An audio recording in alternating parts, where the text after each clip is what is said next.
Good evening. I'd like to call to order tonight's meeting of the ISD 191 Burnsville-Egan Savage School Board. The date is November 14th, 2019, and the time is 6:30 p.m. I'd like to start by welcoming our really healthy audience tonight, both here and hopefully there are folks watching from home. We're going to be receiving a lot of information this evening, and it's really reassuring to know that all of you are here and caring to listen. So thank you for being here. With that, Director Schatz, would you please lead us in the Pledge of Allegiance? I pledge allegiance to the flag of the United States of America and to the republic for which it stands, one nation, under God, indivisible, with liberty and justice for all.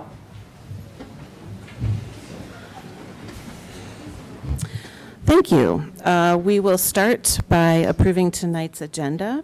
I will take a motion to approve the agenda. So moved. Moved by Director Miller, seconded by Director Chester. No, Schatz. Oh, Director Schatz. Okay. Is there any discussion? Hearing none, all those in favor of approving the agenda, please signify by saying aye. Aye. Opposed, nay, and the motion carries.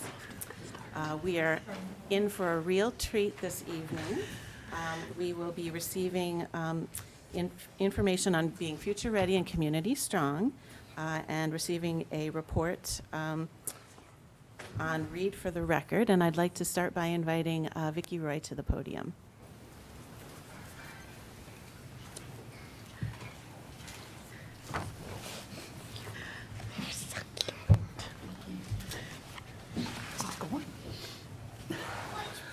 Thank you so much.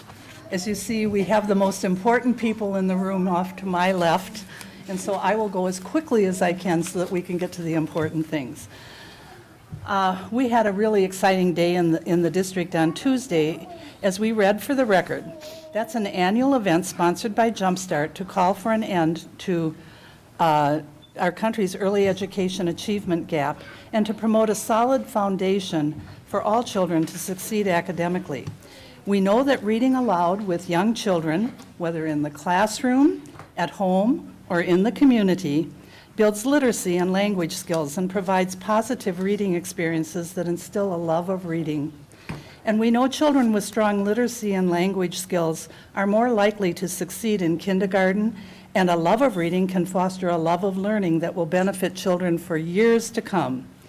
Read for the Record is an event that is part of the work the District 191 Community Education Department has been doing for the last 10 years to help assure children arrive at kindergarten ready to learn and to be proficient in reading by 3rd grade. Other activities we've been involved with include our Summer Rockin' Readers program, where our elementary principals and administrative staff members read to children prior to city-sponsored kids concerts every Thursday at Nicollet Commons Park. Dr. Battle got to join us right after she joined the district last summer. And with the help of voluntary pre-kindergarten funding we receive, we offer preschool classes at many of our elementary schools and here at Diamond Head, many of them with free tuition. Community Education also sought out a program that complements its 4-star parent-aware ranked preschool programs to assist a child's first teacher, his or her parents, in assuring their child has the skills necessary to be a successful student when they begin kindergarten. We found that in the Ready for Kindergarten program, a program intended to give parents of children birth to 5 tools and skills needed to build their child's readiness skills in the areas of language and reading, math and reasoning, and social emotional development, so they arrive at kindergarten ready to learn. We launched Ready in the spring of 2012, it hardly seems possible, and have continued to grow the program since then.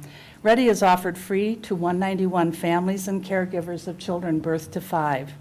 But back to this year's Read for the Record activities. We read to over 3,100 children in the effort to set a world record of reading a selected children's book, the same one, to kids everywhere around the world. More than 61 great guest readers from our communities gave of their time to read to our students here in our district. You'll see them named on the slides displayed here. Oh, and now it's back to thanks to our readers. I think it went through all of the slides once. They read in preschool, kindergarten, first and second grade classrooms in our elementary schools and to preschoolers here at Diamond Head. We also reached out to Eastview Elementary in Lakeville to join us again this year. We want to thank Cindy Check, Community Education Coordinator of Early Childhood Family Education, our wonderful readers, and our photographers from Community Ed for their work to make this day another great success. And we also want to thank all of our students who made this a very special day for those who read to them. I have had so many people email me back saying, can we come again? Can we come again? Just let us know. Now, we invite you to sit back and enjoy hearing Superintendent Teresa Battle read Thank You, Amu, one last time to our students. But first put on your hats so we know that you're all in proper costume. Hello again.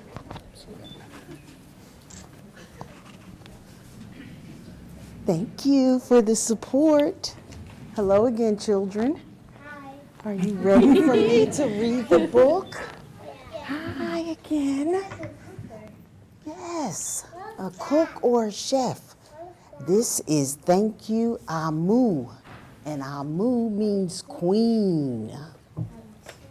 So what do you think this book is going to be about? Soup.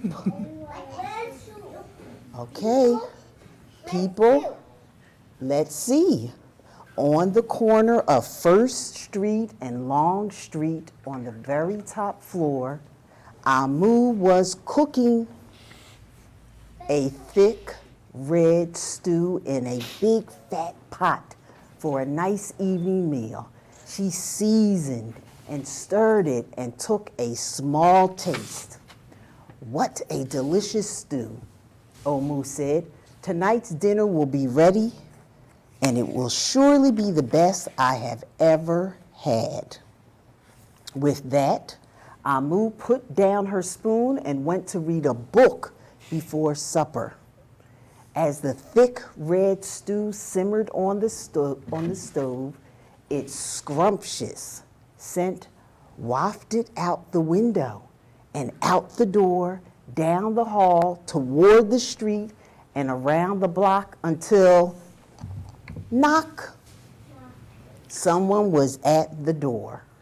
When Amu opened it, she saw a little boy. Exactly. Little boy, Amu exclaimed, what brings you to my home? I was playing with my race car down the hill when I smelled the most delicious smell. The little boy replied, what is it? Thick red stew. Stew, he sighed. That sure sounds yummy. What do you think he's going to ask next? Flowers. What do you? Please have some soup. Let's see. Let's see. Omu thought for a moment. She was saving her stew for dinner, but she had made quite a bit. It would not hurt to share. Would you like some? The little boy nodded. And so Amu spooned out the thick red stew from the big fat pot for her nice evening meal. Thank you, Amu, the little boy said, and he went on his way. With that, Amu closed the door and went back to her book. As she read, her thick red stew's scrumptious scent wafted out the window, out the door, down the hall, toward the street, and around the block until... Knock, knock. Knock, knock. Knock, knock. Someone was at the door. The password. Let's see. When she opened the door, this time she saw Police girl. Miss Police Officer. Miss Police Officer, Omu exclaimed, what brings you to my home? I was on duty on the street when I smelled the most delicious smell. What is it? thick red stew. Ah, stew, she said, and her mouth watered. That sounds mighty tasty. Amu thought for a moment. There was still enough to share. Would you like some? The police officer nodded. Once again, Amu spooned out some thick red stew from the big fat pot for her nice evening meal. Thank you, Amu, the officer said, and went on her way. And for the second time, Amu closed the door and went back to her book. Sure enough, as she read, her thick red stew's scrumptious scent wafted out the window, out the door, down the hall, toward the street, and around the block until... Knock, knock. Knock, knock. Again, someone was at Amu's door. Yes. This time when she opened, she saw I want cracker. a hot dog vendor. Mr. Hot Dog Vendor, what brings you to my home? I was selling my hot dogs down the block when I smelled the most delicious smell. Mr. Hot Dog Vendor replied, what is it? Thick red stew. Oh, stew, the vendor licked his lips.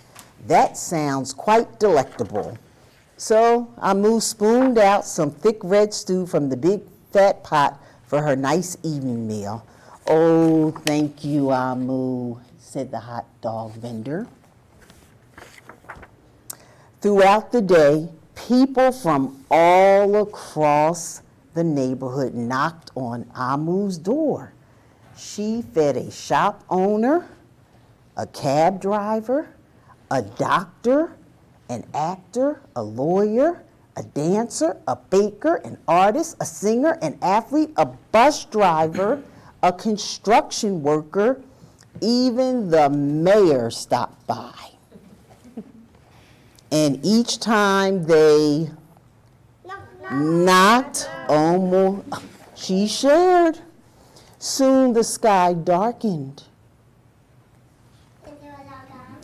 The street lights brightened, and it was finally time for dinner. But when Amu opened her big fat pot of thick red stew for a nice evening meal, it was gone, empty. Amu sniffled. There goes the best dinner I ever had. Sorry and blue, she sat at the table with her empty pot until... Knock, knock, knock, knock. Who could that be, Amu wondered. When she opened the door, she saw... Everyone. The little boy, the police officer, the hot dog vendor, the shop owner, the cab driver, the doctor, the actor, the lawyer, the dancer, the baker. Why, everyone she fed today was at her door. I'm sorry, everyone. My thick red stew is all gone. I have nothing left to share. And then the little boy, he tugged at Amu's sleeve. Don't worry, Amu. We're not here to ask. We're here to give. The police officer carried in a fresh salad. The mayor entered with a roast chicken. The baker brought a collection of sweet goodies. Even the little boy presented Amu with something special in a shiny red envelope. Everyone who had knocked on Amu's door that day squeezed inside her tiny apartment, and together they ate, they danced, they celebrated.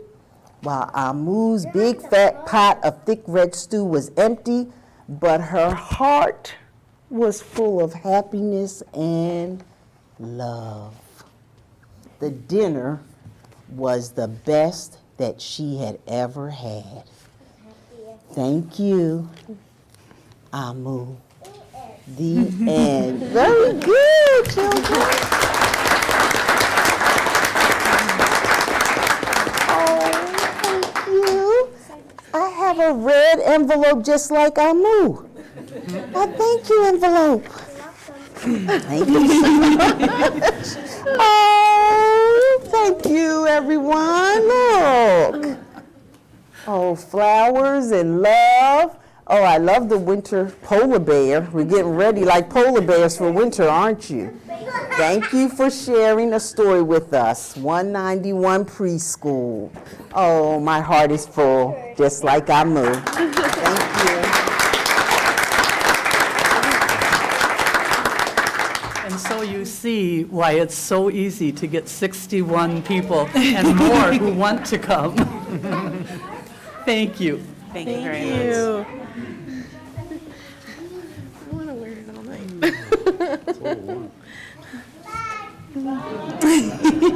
Bye. Please. I'll make red stew. That is a cute story. What a lovely way to start our meeting. All right, for the report section, I would like to invite Lisa Ryder, Executive Director of Business Services, to the podium. We will receive a report on fall enrollment. Welcome, Lisa.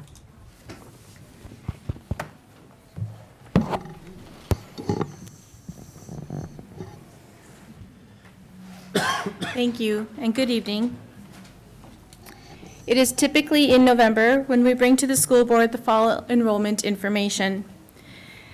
We will follow up at later meetings with projection data that will not be included in tonight's report.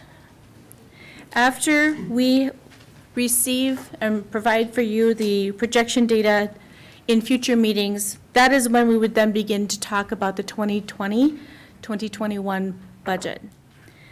Most of the preparation that is required to begin that budget process lies with the revenue, and that's calculated off from the enrollment. So the enrollment is a key piece to that. So as we go through tonight, our presentation will cover these areas of current reality for our fall population and its composition, a look back, and our trend data. So to begin, we have our fall October 1, 2019 population is made up of 3 areas. We have our early education, which includes our VPK, voluntary pre-kindergarten, and early childhood special education programming. We also have our elementary, which is grades K through 5, and our secondary, grades 6 through 12. When we take a look at those numbers and we break them down then by the current grade level, for grades K through 12 is shown on this slide. It does not include the numbers of the early learning programs. You can see the counts in October. And I say counts because in October that's what we really are doing, is taking kind of a head count and identifying how many kids we have in each of the different grades. The total for this fall is 8,043. When we talk about enrollment, as I just mentioned, the fall count is more of a head count, where our end of year has more to do with the calculations that are necessary for us to be able to generate revenue and the formulas that are used. So as you take a look at the difference between the fall and the end of year, for us, an important piece of it is the extended year programming that we do. That includes our summer school, it includes our before and after school programs, and even our school within a school at our middle level through our ALC. So talking again about this fall October 1 number and our population, and taking a look at this graph or table, we are seeing a comparison of this fall head count compared to the budgeted numbers or estimates that were used in developing our adopted budget for the current school year FY20, fiscal year 20. As you can see here, there are differences in each of the different grade levels. And at first glance, when you look at the early education, you might ask, how come I don't know how to do the math? The reason for that is explained down below in the asterisk, and the fact of the matter is that our head count of our early learners, we don't serve them 100% of the day. There's so many minutes out of the day, and so it really ends up being more about a 0.5 equivalent. And so that's why you see that difference there. Whereas the numbers I've used in developing the budget, those are going to be already having adjusted for that. Make sense? Mm-hmm. So with this, though, the concerning matter that I want to make sure we point out is the fact that we are 121 down from what I had projected for the start of this fall year and what was used in the budget calculation. We're now going to move towards, away from just the population, but now what makes up that population and the composition. So this slide here shows you in the first 7 lines, you can see the information that is broken down for ethnicity across the district, fall count, head count, numbers and percentages. And then the last 3 lines of this table are indicating the students eligible under special education services, second line being limited English proficiency eligible, and that's more of a funding term for our English learners, and our free reduced meal eligible. Okay. Continuing with our composition, we have a slide here for the student ethnicity by building. So every column is going to be 100%. Within that, you have various colors that make up that 100%, and you can see with the legend exactly the various makeup of each of those different schools with the ethnicities listed. The percentages that you see at the bottom of the table are those district-wide. The next slide is talking now about the same group of students, and now we're talking about how many of them and what percentage is served through our special education by building. So you can see those numbers. The black bars are indicative of our elementary schools, where the 2 gray ones that you see are high schools, and the 3 gold are our middle schools.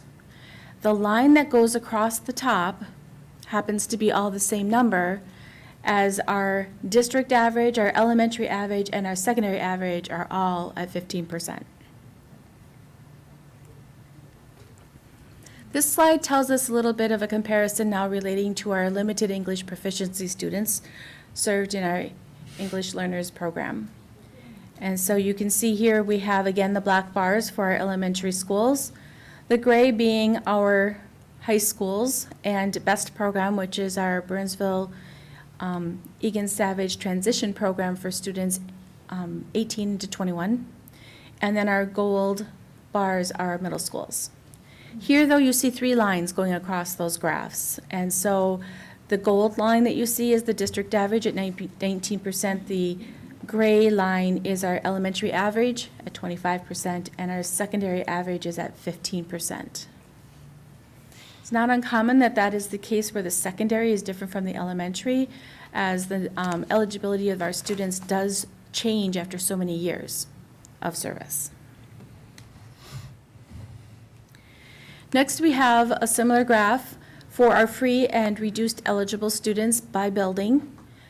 You can see again the black bars being our elementary, the gray bars being our high school and BEST program, and the gold bars being our middle schools, with the 3 lines again across the top that do tell you our district averages, our district average, elementary average, and secondary average.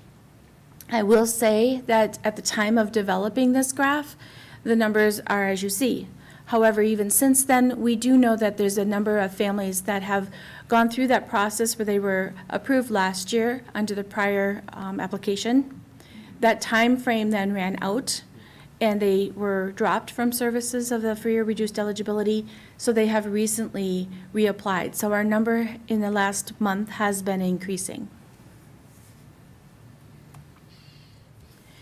Next, we're going to shift and take a look back to the past. And to start that, I have a graph that has a lot of numbers, and so if you're viewing from home or have the ability, you might want to even just zoom in. But the reality is I wanted to make sure you had a chance to see the 10 years of information here that tells a story in the fact that the first line is our 191 residents. So when you think about our 189 residents over a 10-year period, what you see there is a difference of less than 200 in that 10-year period. So our residents numbers, those haven't shifted too much. Whereas when you take a look at the third line of numbers down, the 191 residents attending elsewhere, you will see that in that particular line, there is a difference in the 10 years of 1,418, each year having been increasing. Taking the same information and looking just at 1 year, our past year, because this is data that we want to look back at, as it's after the fact that you can have everybody accounted for and edited in the system. This is a statewide system. It then has these graphs produced, which tell us the number breakdown. So our total students served of 8,584 in the 18-19 school year does break down to 8,010 of those students being our residents. We had some non-resident students that we also served in the smaller circle you see for 574 students. But making up that larger pie, the difference between the 8,584 and the 8,010, that's the non-residents, sorry, and so those are the total served. But when you look at the larger pie, you see the other three colors. You see one sliver, which is for the 191 residents attending charters, 460 students. You see a very small sliver for our tuitioned out, 88 students. And you see the other residents that are attending elsewhere of 2,072. This is just a snapshot of that particular year, taking a look back. Using this same information, we're going to now take a look a little closer at the numbers that make up the 2,072 number, the residents attending elsewhere. And so this slide then tells us the location that these students have chosen to attend, who are our residents but served at other public schools. With this, you can see that 19% of our residents have chosen to open enroll. As we take a look at the next slide, these are the same information, but now in number form, in case you're interested. I did go back 5 years in this case, so that you have that information, and so it is inclusive of that year that was just graphically shown, which is on the far right column. The next slide as well now talks about our residents that are attending non-public schools. And so those are listed separately. These numbers are not included in any of the graphs previously. Okay. We're now going to shift over to our trend data. So as we take a look again back at our fall data for October 1, and we take a look at our early learning students, our early education students, they are made up of 3 categories. We have our early childhood special education students, and just a reminder that that program is funded by our state and federal funds through the general fund, whereas our voluntary pre-kindergarten program is funded by state grant through the general fund, and our school readiness is a program that is funded by tuition and state pathways scholarships through our community education fund. As we look at these numbers for the last 4 years, you can see then the graphs. You have in each of the different categories, you have 4 graphs, the gold being for the year of 16-17, the gray being 17-18, the next column over is the purple of 2018-19, and then the black being the 2019-20. You will notice that, for instance, school readiness is quite a bit lower in the 19-20 year, but our VPK is quite a bit higher. And that is largely due to the availability of spaces in the VPK program, which is far more beneficial for families as it does not require a parental fee. As we take a look at the next slide, again, we're still talking about October numbers, and this time we're talking about our grades K through 5 elementary, 2-year comparison. The gold being our 2019 numbers by school, and our black columns being our 2020 numbers for enrollment fall count at our elementary schools.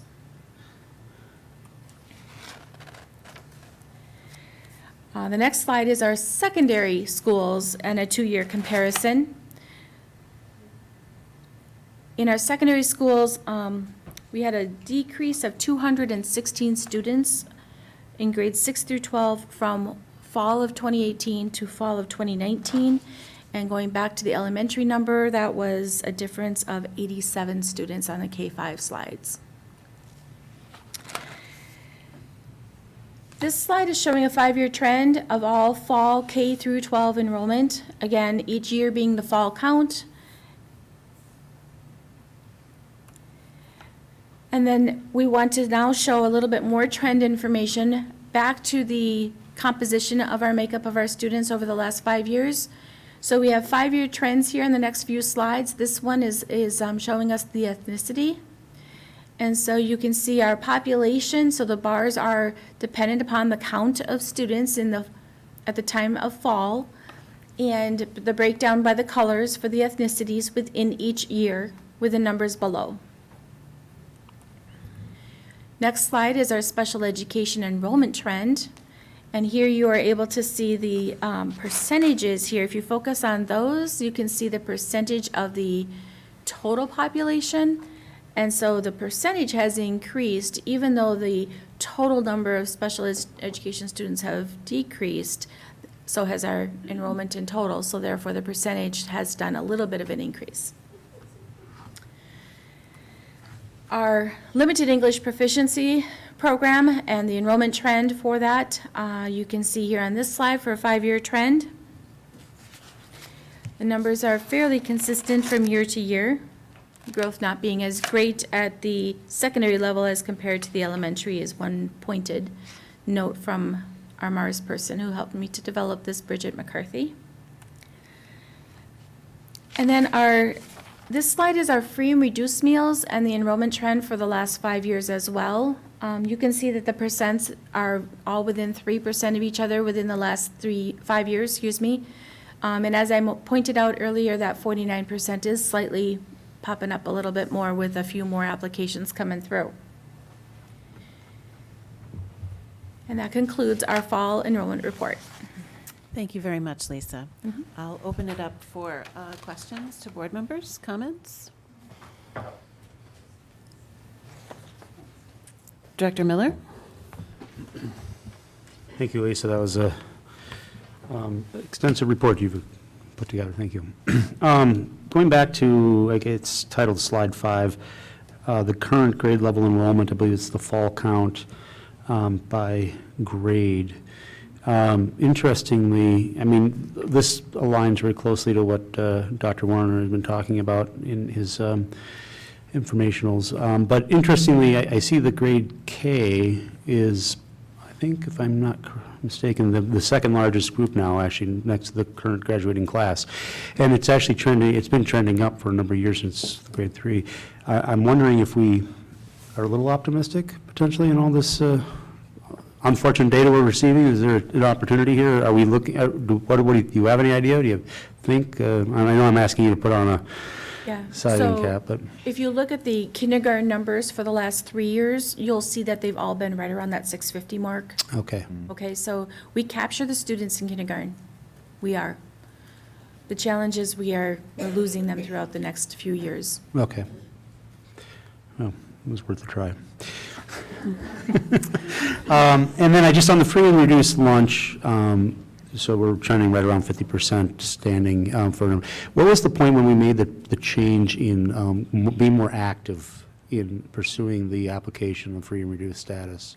What was the time frame on that? Do you remember? Well, it's probably been the last 3 to 4 years where that's been a priority as we have students and families enrolling at the start of the year. So I'd say that that's what's reflected on the slides is probably those last few years. I think that it's typical that when you look at the free and reduced applications at the secondary level, that tends to wane a little bit more, and that it's a little heavier at the elementary level. But when a family completes the application, it is for the entire family. So if they have younger students, then we're capturing them, and even the older students are being made available to that benefit as well. Okay, thank you. Director Chester. So on the previous slide that Director Miller was referring to with the enrollment, just a clarifying question on grade 12, does that capture both BAS and BEST too? In terms of the population total? Yes, thank you, it does. Well, okay, so BEST isn't included in that number, BOZ is. And just to take note that that is oftentimes reflective of our students that may not have completed 12th grade last spring, but they needed a couple extra credits maybe to start or finish things off in the start of this year. And so that is reflected, and oftentimes throughout this year, that number then declines. Okay. Yep. Okay, thank you. Director Schatz. And sort of then a follow-up to that piece too, that for the BOS students, if I understand that program correctly, that students come in and out for a semester or two, and so enrollment numbers fluctuate much more heavily at that particular site than they do at any other site. And so what we capture as a number in October of this year might be a totally different number in November of this year, simply because of how, and they're on a quarter system as well, right? And so. Semester system, but block hours, I believe. And yeah, Yep. so the numbers fluctuate much more heavily at that location. And so while it's not a huge chunk of the population, for any student counts at secondary level, that's a factor in, looking at these as straight enrollment numbers. Is that correct? Fair, yes. Any other questions or comments? Lisa, I know you and I had talked before the meeting about possibly having some sort of comment on free versus reduced lunch populations. So at the very end, I think, here are the slides. So what we did is it was a separate type of database we needed to go to, because we report our free reduced meals on an annual basis, but the information that is maintained within the state system doesn't necessarily retain that free reduced separate on the historical data.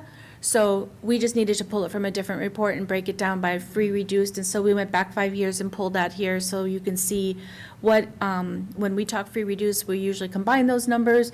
Well, what is that variance between the two of them? So you can see that history here as well. So there's this slide as well as the next one, which shows the percent. So we have the numbers and then we have the percent, but the same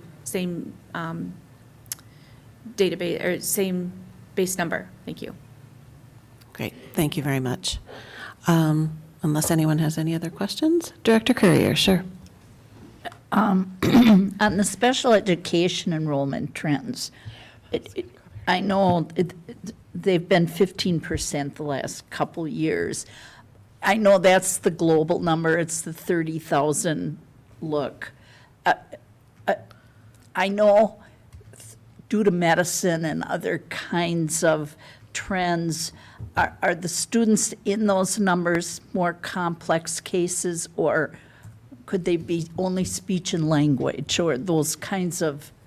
This slide in this data is reflective of any student with any disability that is being served through our special education programming. So it's a multitude of various different needs that our students may have that is reflective in these numbers in this graph. Okay, thank you. Any others? I think there was one second. Trying to get to, there was one graph in which I noticed BEST wasn't included in it, and I don't know if it was the special ed one with the trends, and yeah, the current percentage of special ed students served in special education by building, BEST was not included in that. And so are they part of the 15% or not? So let me see here just a moment.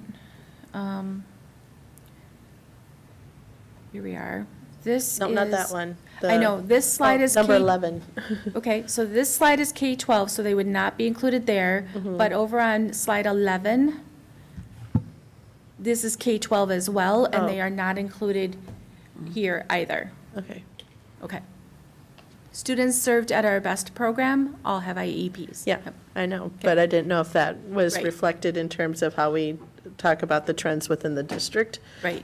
Knowing the number of students served in the program. Yep, Okay. thank you. Any others? Nope. All right, thank you very much, Lisa. Welcome. Next, I'd like to invite Aaron Tinklenberg, Director of Communications, and Wes Dre, Communications Coordinator, to the podium. We are going to receive a related report on the plan to brand and market our district to increase student enrollment. Before we get started, I'm just going to do a check this year. That's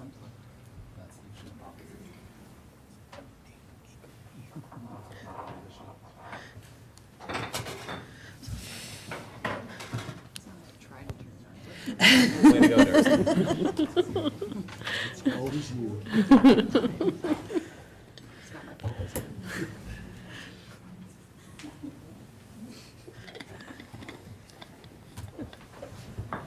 Didn't need to do a test. All right. Welcome. Thank you. Thank you, Chair Alt, Superintendent Battle, and members of the board. Thanks for having us here tonight to share some of our thoughts and plans about marketing the school district, and especially around enrollment. I'm just going to make a note here at the beginning that what we'll be presenting tonight will really focus on marketing only. It's not going to talk about all of the other things that we might work on in communications, like public relations, crisis communications, those things. So we'll just get started. So here's what we're going to talk about tonight. We'll cover a little bit about what we know, the data that we have from the research that we've done. We will also talk about our goals in our plan, the approach that we're taking, the general overall approach that we're taking. We'll also touch on the themes of the plan that we've started to outline, as well as give you some tactical examples of work that we might be doing, that we'll plan on doing. And then I'll finish by talking a little bit about an opportunity that we have that because of the situation that we're in as a district. So what do we know? What information do we have?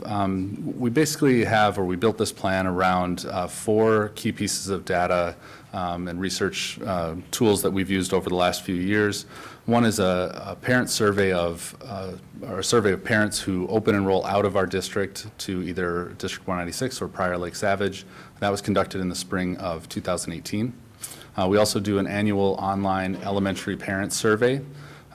This is just a voluntary online survey that we distribute primarily by email. Of course, this spring we did a community survey, scientific by phone survey using the Morris Leatherman Company service to get ready for the levy. And then, of course, the enrollment data we also look at as we're planning. I want to note that some of this research has limitations. As I mentioned, the elementary parent survey is just voluntary. We know that the results don't reflect the demographics or the makeup of our community as a whole, and that's something we need to keep in mind. It also leaves holes. We don't cover everything. For instance, we've surveyed parents who open enroll out, but we haven't surveyed parents who open enroll in. We can look at and need to look at other ways to reach families that wouldn't necessarily respond to email surveys. So doing community focus groups in the future is definitely something that we're looking at. And then we don't really have good data or good research involving staff perceptions and staff, what's important to them. So what we want to do is fill in those holes so that we can really understand what the needs are, what the perceptions are in our community, what the motivations and experiences are of our families, and then measure that trust and that pride that's out there. I also just add what the values are as well. So here's some of our key findings in that research that we've conducted. First and foremost, what we've learned is that touch points and experiences that families are having, that's the key to making an impact with families. It's maybe not too surprising that when we talk about our brand, what we're really talking about is the experience, the promises that we're making, and the experience that we're delivering to families.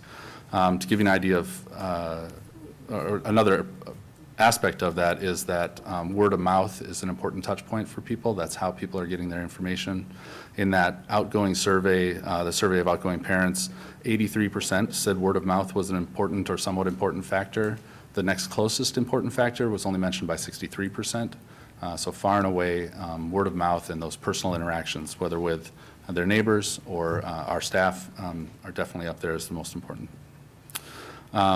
And then other touch points that are included in that are actual visits, of course, to the schools, And then our online presence as well, our website, as well as online rating systems like Niche and greatschools.org, those kinds of sites. The second kind of key finding that we see in the data is that our middle school reputations are really hurting. As just an example from our elementary parent survey this last spring, 72% of elementary parents said they have a favorable impression of District 191 as a whole, but for our middle schools, none of our middle schools rose above 61% as having a favorable impression. So we see a really significant gap there. And again, when we look at the enrollment trends, as Lisa mentioned, it's similar. We see we have a pretty good capture rate in kindergarten, classes that are 650 to 700 students over the last 5 years, but then many of those students are not here by the time they get to 3rd grade or 4th grade, and certainly before middle school.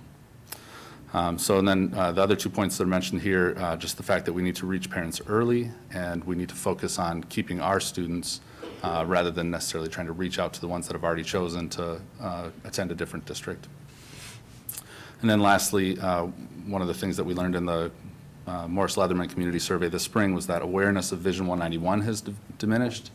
There's still about, of the respondents, about a third of the community said they were aware of Vision 191, and of those, only about half said that they're familiar or very familiar.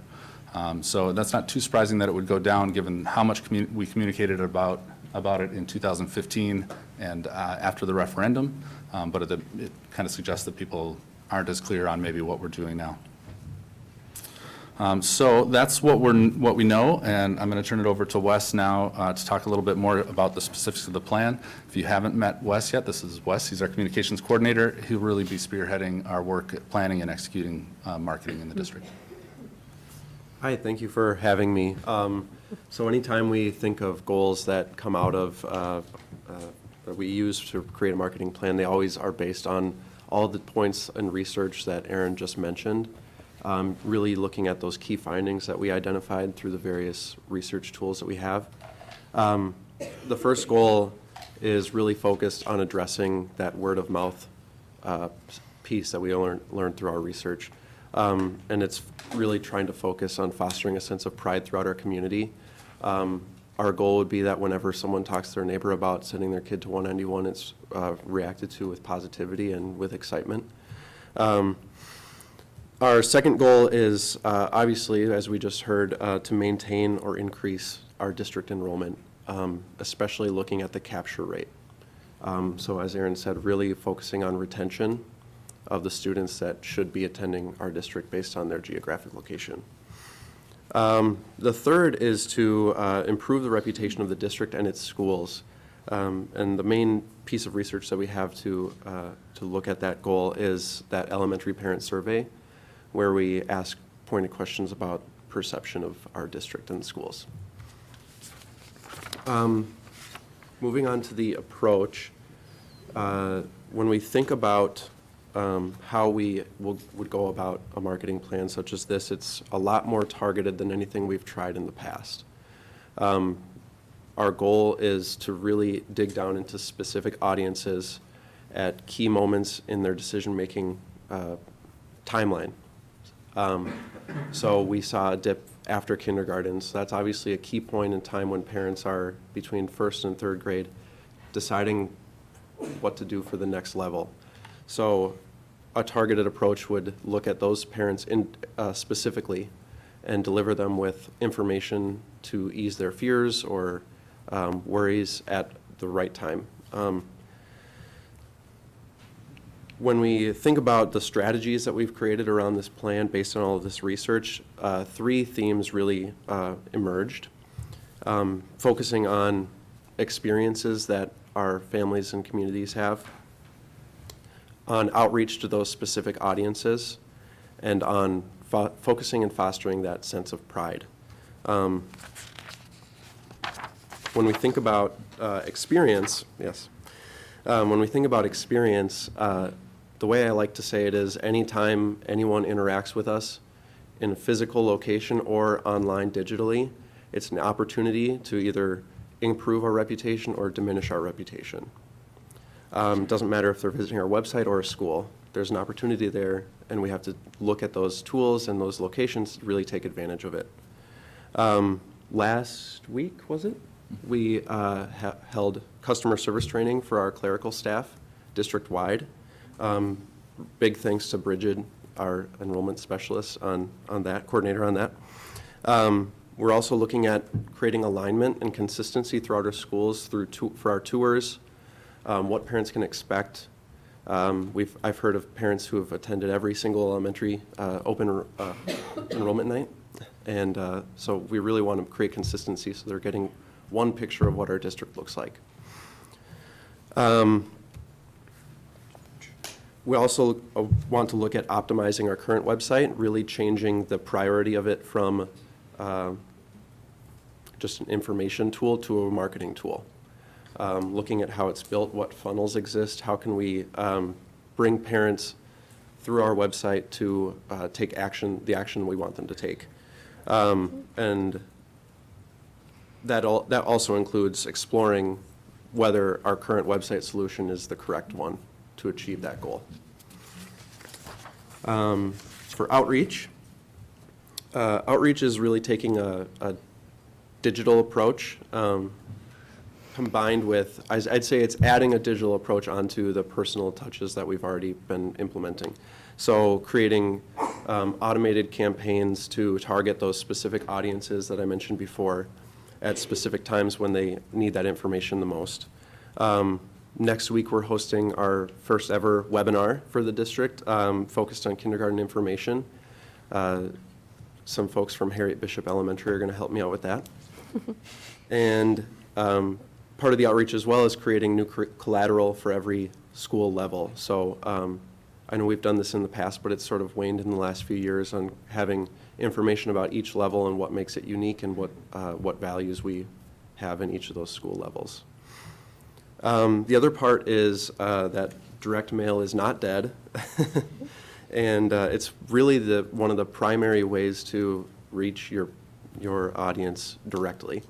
Probably the only way except for email. Through social media, we can hope that they see it and we can try to target them as best we can with ads, but direct mail is we know exactly where they live and we can target them that way. Let's move on to Pride. Excuse me. We're really looking at expanding and promoting the We Are 191 project that we've started and tried to start over the last few years with more materials, more presence in the school offices. As you can see, we started selling signs this fall, and that's been a huge hit, according to this one person with the picture. That's No, it's not my house. It's Angela Sloneker's house, teacher at Boz, so really appreciate her doing that. The idea about the We Are 191 project is telling the story of who we are one person at a time. It's impossible not to tell a diverse story when we're telling the story of 191. So one of the ways that will play out this year is creating longer form videos focusing on specific people, almost mini documentaries, I guess, to build excitement around these people and tell their amazing stories, and look to expand that project in the future. Supporting all of those different approaches is the content that our department produces. So we're in the process of trying to change our content strategy, not only about journalism and reporting events that have happened in the past, but also taking a strategic approach in delivering content that parents need at specific times. So it's not only getting the good news out, but it's really telling stories that are centered around people and ideas and not just events. An example that I like to throw out there is our district is all about chess, which I love. We have an amazing middle school chess team, and in the past we may have just told stories about the chess tournament happened last weekend. In the future, we can tell stories about how specific kids are finding community through the chess team and focusing on those individual people. I mentioned a little bit before the content marketing side, which is the idea of delivering specific content that answers a specific question in a timely way to a specific audience. And we've already started with that a little bit, really focused around kindergarten, taking topics that parents often have questions about, such as what happens like in a typical day, what are my kids doing, how are kids making friends in kindergarten, and we're really relying on our great kindergarten teachers to tell that information. And that work will only expand. All right, I mentioned at the beginning I want to talk a little bit about, I want to close with just talking a little bit about the opportunity that we find ourselves in right now. First, even just what we've mentioned here, which isn't kind of all of the ideas that we've got written down, is going to be a lot for our team. There's a tremendous amount of creative content to be developed, the videos, the brochures, articles, longer form articles. And I mentioned at the beginning, of course, this isn't the only work that we do in the communications office. So I want to be clear that we're not going to be able to do everything that we want to do, but I do think that we can do good work and that we can have a positive outcome just by changing our approach, by being more targeted, more strategic in how we proceed. And I'm really excited about that. But I also think we have what I hope is a once-in-a-career opportunity coming up. Our community is probably never going to be more engaged than they are this year, if this is any evidence. And that's a great thing. This is really a period of transformation for District 191 schools, and it's possible that we'll be different next year in a way that we haven't been in more than 20 years. And like I said, that's kind of exciting.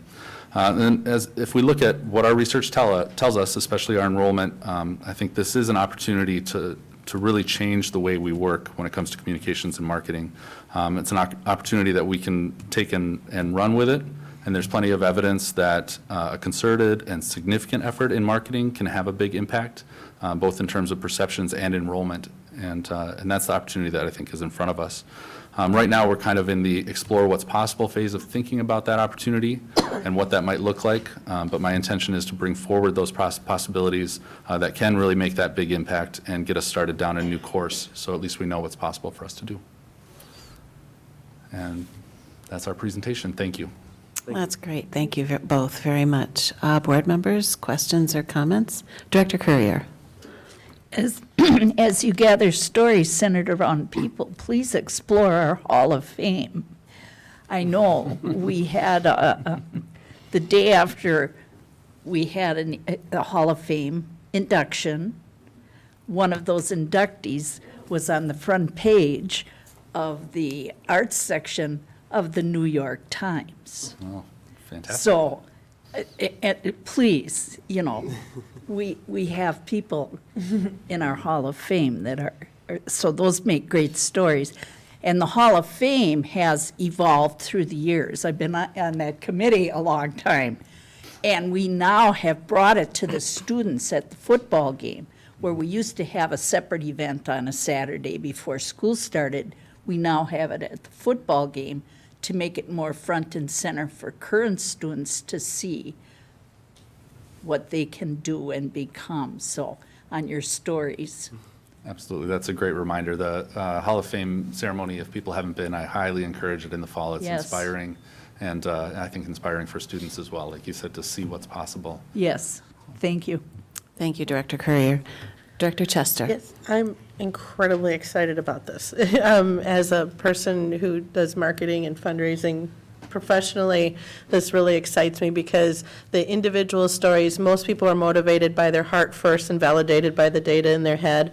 And the more that we can drive people through stories so that they can go, I can see my kid just like this kid, that they can have that alignment and that affinity where they can really be seeing their kids in the district because they see the examples of the other kids telling their stories about why they're excited. The other thing that really, really pleases me significantly is the We Are 191. We're not trying to define ourselves by, everybody has kind of school pride. I have my elementary school pride, I have my middle school pride, I have my high school pride.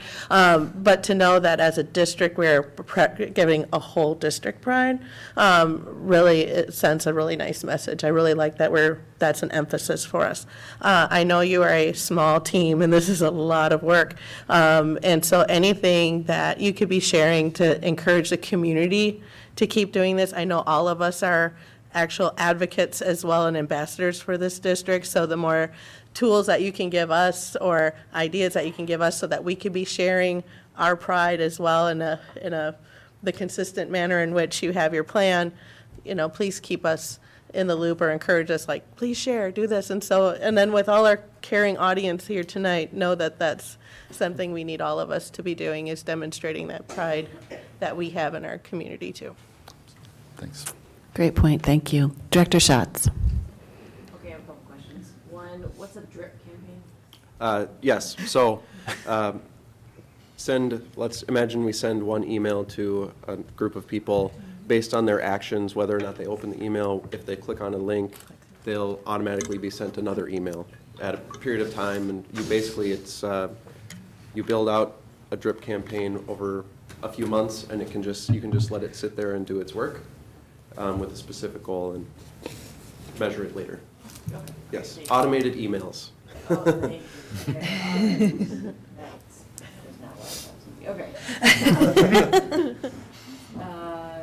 Okay, and so one of the slides, you said you talked about specific audiences that you were going to, that you were targeting. One of your line items was targeted audiences, the next one was specific audiences. Oh. And so I'm not sure, are those the same things or? The idea is the same, yeah. Okay, and what are those specific audiences? There's third graders, right, is one? When you think about transition points, we have capturing kindergartners, we have going into middle school, and we have going into high school. And you can also look at whether we're thinking of retaining students at each of those levels or acquiring new students at each of those levels. So that's a really simple way to look at 6 different audience types that we can focus on and who have different needs. Okay. And I think it may be less that there's a specific age group and more about when are people making decisions.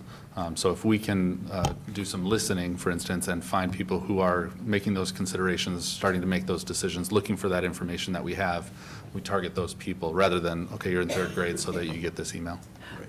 Sure, okay, that makes total sense with the transition piece. But don't we also have a pretty kind of an enrollment drop in 3rd grade, district-wide, and so. So what we can sort of assume right now, or what we can infer from looking at the data, is those people may be making that decision about our middle schools, but they're deciding to act earlier in their elementary career. But we'll really need to do more research and ask more people those specific questions to see if that's really the case. And so, and that kind of leads into my next question, or is kind of a follow-up, is that and I'm guilty of this certainly too, and when I look at enrollment numbers, I fall into the habit of thinking about each of those students as one student, which they are if you talk about each single grade level. But if a family is a student is leaving, the whole family is going to leave the district, and so there's multiple grade levels of students that would leave, and so while transitions are certainly important, that's going to affect the oldest child in the family, perhaps, but it might pull out 2 or 3 other additional children as well, out of the district. And so it, hopefully in the work that you're doing and the research that we're doing and, finding out the information that we're finding about ages of all the kids, that are going out and how that affects the enrollment numbers going forward. Because it's one kid in a family almost certainly will pull out the rest, of the family. It's the rare family. I know a few in the district, but it's a rare family who will have students in 2 different districts. So, thank you for that. I just have a couple more. So one thing I know that we have, we have a lot of very justifiable, great PR about the work that's done in the high school and the accolades for the amazing Quiz Bowl team, for example, and things like that. But it's, I hope that we are also then, and you alluded to it a bit as well about talking about the stories of the elementary schools with the elementary chess team and things like that. But we have a lot of great stories about the elementary schools and the middle schools that don't feel like they get as much PR in the district. And not for, and I'm not sure if that's a coordination piece, if it's, there certainly are big things that happen at the high school, and it's an amazing facility to tour and things like that. But we have a lot of amazing things that happen at the middle school and elementary school, so I'm glad to hear that you're going to be focusing on those as well. But those same stories are told at those lower levels as they are at the high school, and so I'm glad to hear that you're thinking about that, and I hope that continues to be a focus for you, because I don't know that we have as much of a problem getting the kids into the high school as we have in those lower grades, as you've talked about before. And okay, so I'm going to say my suggestion. You have enough to do with this. I'll give you 6 months and I'll give you my suggestion or something. Thank I'm you. always open. Yeah. Great points. Thank you, Director Schatz. Any other comments? Director Hume? So one thing that was among the things that were most striking to me was the awareness of Vision 191 has diminished, because that's been such a big focus of the district for the last few years, and there's been a lot of attention on it. So I was a little surprised to see that. I don't know if you have any more information about that, or what the... I think those numbers were, I think you transposed them. I think it was about 2/3 who said they were aware, with half saying they were very aware. Okay. Half of those 2/3. But is that less than what the awareness has been in the past? That is less than, it had gone down from the 2017 survey that we did. Okay. So maybe one of the things I don't know if you've gotten this far in your planning, but what do we need to be doing to kind of reinforce that awareness, I guess? Right. Raise awareness. Sorry. Yeah. I think the first step would just be asking more questions, because they might be aware of the programs that Vision 191 encompasses, but they may not be aware of the name Vision 191. Sure. Very possible. Okay, thanks. So starting with more research, I think, is Often a good place to start. Yeah. Any other comments? Director Miller? Thank you. This is something that I have been asking for, and we have been asking for quite a while, and I really appreciate the initiative you guys are putting into this, the multifaceted approach to this. This is wonderful.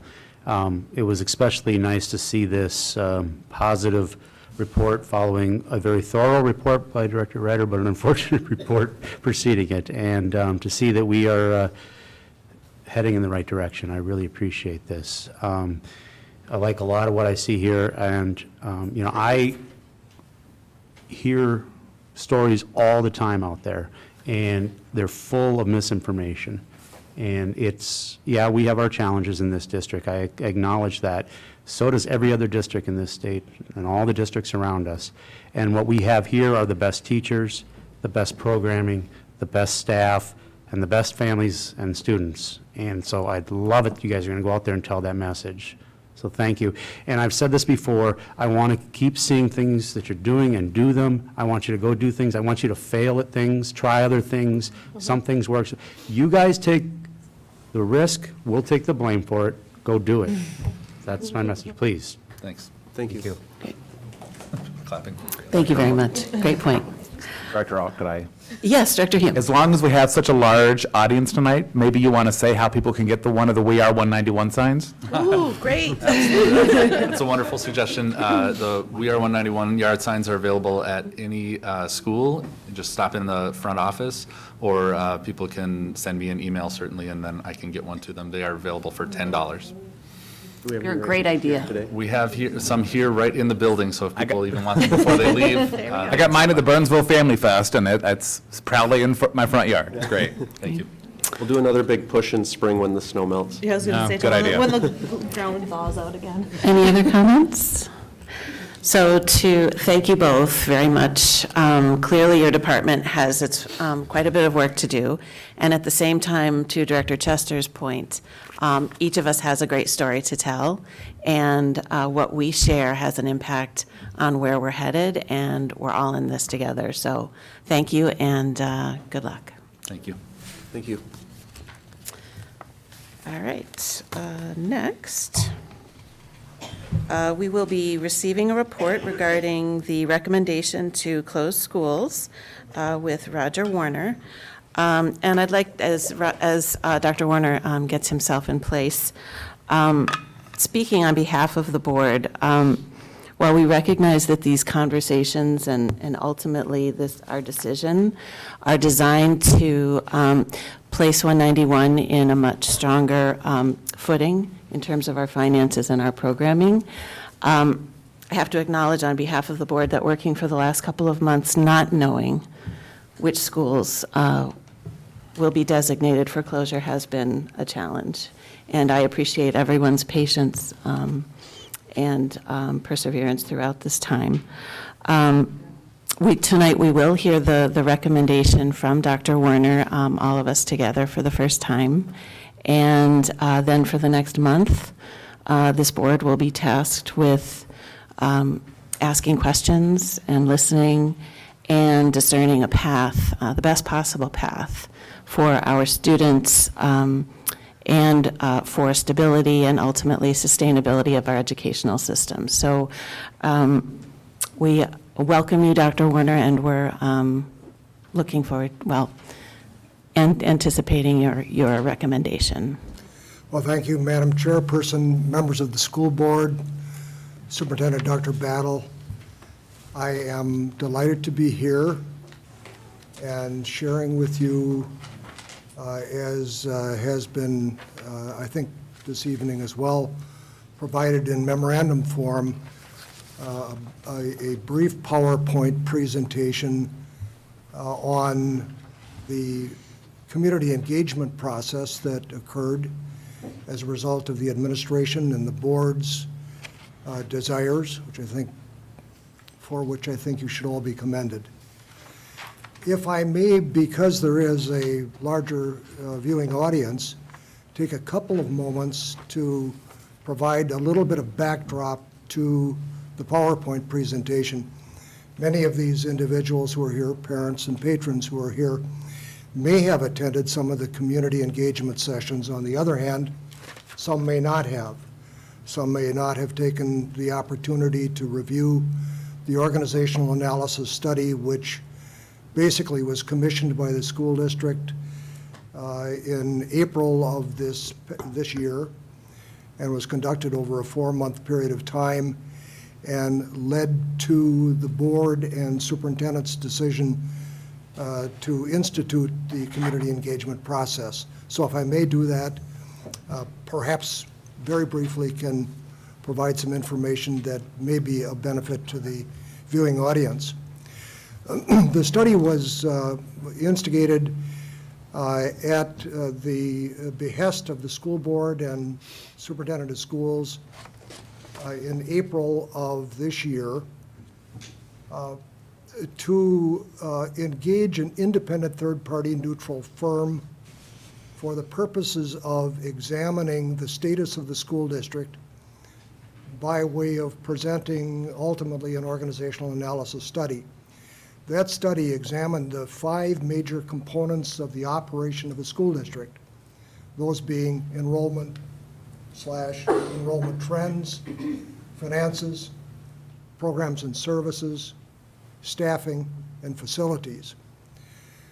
The study involved the interviewing of school board members, key district office administrators, superintendent of schools, building principals, and a range of other individuals in schools, including a range of students informally, teachers informally, and other, on occasion, community patrons, particularly ones who are coming in and out of this building, I might add.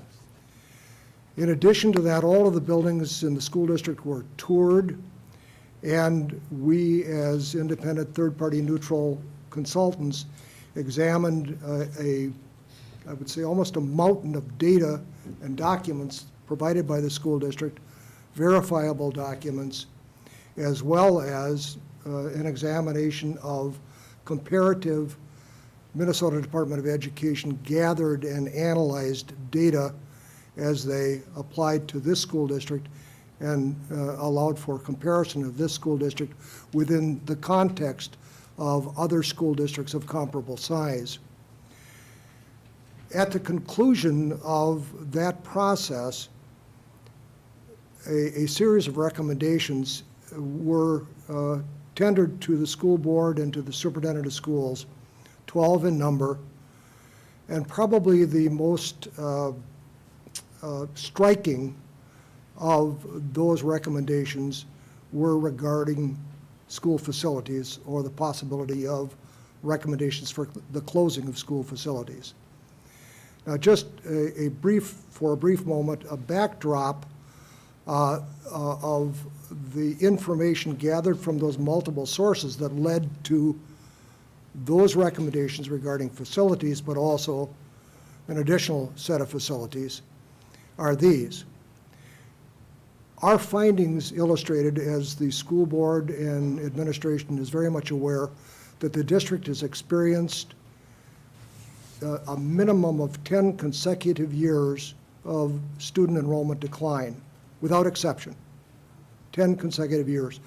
Projections prepared by the school district's administrative staff based on census data and a wealth of other information indicates that the school district will further experience a minimum of 5 consecutive years of student enrollment decline, leading to, if those enrollment projections are accurate, 15 consecutive years of student enrollment decline. Additionally, those data, coupled with finance data, reveal that the school district has, through its own diligent efforts in an attempt to stem the loss of revenue occurring as a result of student enrollment decline, have engaged in a series of budget reductions or budget modifications. And also, as was recently, and I congratulate the school board and the communities on their decision to affirm, as I'm delighted that they did, your operating referendum. That measure and other measures taken by the school district and the school board, as well as efforts being made by the staff to engage parents and to encourage a continuing strengthening of effort to sustain enrollment. Nonetheless, the district has experienced the enrollment decline and the loss of revenue. As we look further at the data, what was revealed in the areas of staffing is that the school district has been forced to reduce its staff. It has made adjustments through modifications or reductions or flat-out cuts in programs and services. And finally, our examination of data and our tours of the facilities indicated to us that, as one would expect, in your very fine, very well-maintained facilities, that the loss of enrollment has resulted in an increasing level of cost ineffectiveness of those buildings. Now, that doesn't mean that anybody at any stage, school board, central administration, or building administration is doing anything wrong. It simply means that the number of students per square foot in the buildings has continued to decline to a point where, by and large, the district's elementary schools, which were constructed to serve at capacity between 500 and 550 students, now in many instances are serving in the 300s to low 400s in all cases. Nearly all of the buildings are underutilized from the standpoint of student enrollment decline. That resulted in my firm and me making recommendations to the school district that you consider the possibility of closing 2 elementary schools and 1 middle school. That would result in more cost effectiveness in terms of staffing, in that it would allow buildings to be able to more fully utilize staff. It would also result in a significant dollar savings in the closing of buildings. I say that not speculatively, as the board knows and the administration knows, the public may not know. I've been involved in working on in excess of 415 studies. Perhaps have been involved in making recommendations that were affirmed in school districts in closing over 115 schools. Both my wife, who is a former superintendent, and I have been involved in closing 12 of our own schools. We know what it's like to close schools. It's not something that one does with any degree of positive feeling, except that it is a trade-off in the dollar savings area of preserving and protecting programs, services, and staffing as opposed to protecting partially filled buildings. Now, at the conclusion of the study presentation to this board, the board and administration made a determination, for which I again applaud you, to institute a public, an opportunity for the public to weigh in on the recommendations regarding the possibility of considering the closing of 2 elementary schools and middle schools. This community engagement process is a part of the PowerPoint, so I'll move to that now, Madam Chairperson. Thank you. The school closing study and analysis sequence is as follows. I mentioned the conduct of the organizational analysis study. I do want to mention that the school board and administration posted that organizational analysis study on the district website in full disclosure. At each of the subsequent public meetings, it was mentioned that the full study was on the website, and people were encouraged because the nature of the community engagement process was simply focused on the school closing issue. And of course, the study, as you well know, included so much more information and so many more recommendations than just those simply related to school closing. After due consideration, the administration engaged me to serve no longer as the project consultant, but now as the facilitator and presenter at the community engagement meetings. The board and the patrons and parents here can see these are the meetings that were conducted, one with the administration, one with the design team of parents and principal representatives from each of the buildings. There were 3 presentations at the middle schools and with their feeder elementary schools, 2 cultural groups which had interpreters there, and 1 other community group. There, following or as a part of those community engagement meetings, there was an opportunity, or intended to be an opportunity, to survey the participants on 2 things. One of them was, is there probable cause for the school board to consider the possibility of closing schools? And we'll look at those data in just a moment.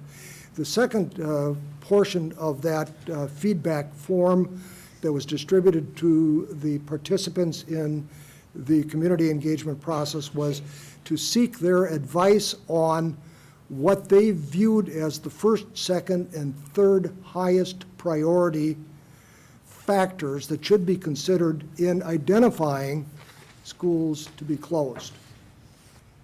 And then following the gathering of those data, the tabulation of those data, then there was a formulation of the consultants, or in this case, the facilitators' recommendations. So we'll move forward and just take a look at the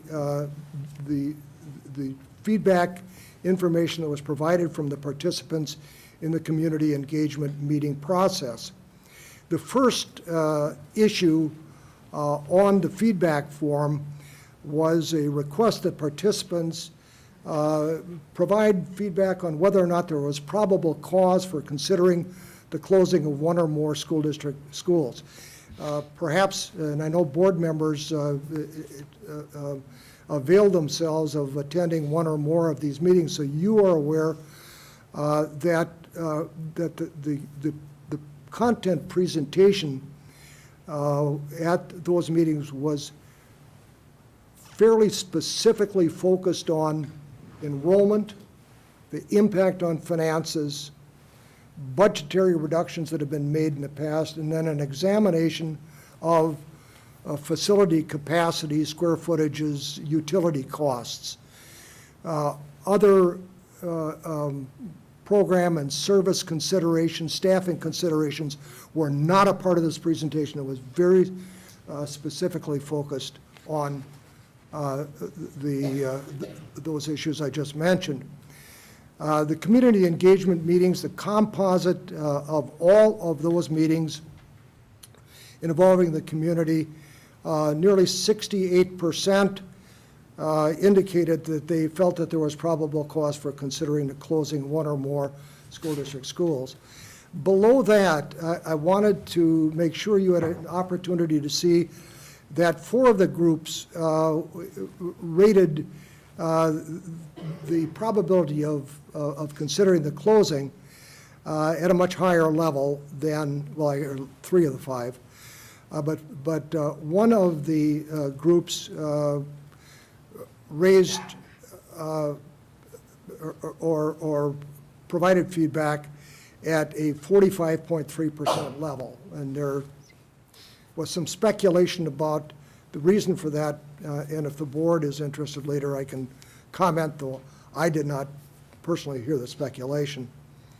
The administrative team, 100% of those participating in the meeting said that in their estimation there was probable cause for considering closing. And the school faculty meetings that were conducted by, as I understand, building principals with their faculties yielded that 93.3% of those faculty members in the school district participating in the meetings believed that, yes, indeed, there was probable cause for considering the closing of one or more of the school district schools. And I note at the bottom there, 14 of the school faculties had a majority yes vote, 1 school faculty had a majority no vote. So that was the first issue. The threshold issue was, did participants from the schools, from the community, from the administration, view that based on a 30 to 35-minute presentation related to enrollment, finances, and facility utilization was there probable cause? And the answer in my assessment is that threshold had been met. The answer is yes. Now, the important factors to be considered when choosing schools to close are listed for the board's and the public's examination. And of course, in many instances, people may very well feel that there should have been other factors. Other factors periodically were mentioned to us. These are all intended to be highly objective. They are, incidentally, over the course of my experience in working with school districts and school closing, these are the factors that most often are considered. Other ones that from time to time are mentioned are much more subjective in nature and or provide, if you will, rather than a unifying force in the district, a divisive force in the district. One of them is achievement, incidentally, which is an oftentimes mentioned. It is one that is achievement by whose definition and what, in fact, happens when we identify a school that has high achievement or low achievement by somebody's assessment, and we should close it or not close it, and all of a sudden we've introduced some very significant subjective variables there. I could probably come up with 20 different versions of achievement basis that would vary from one another, and they would be divisive, for sure. So these were the factors that were put before, and the opportunity for others to be suggested.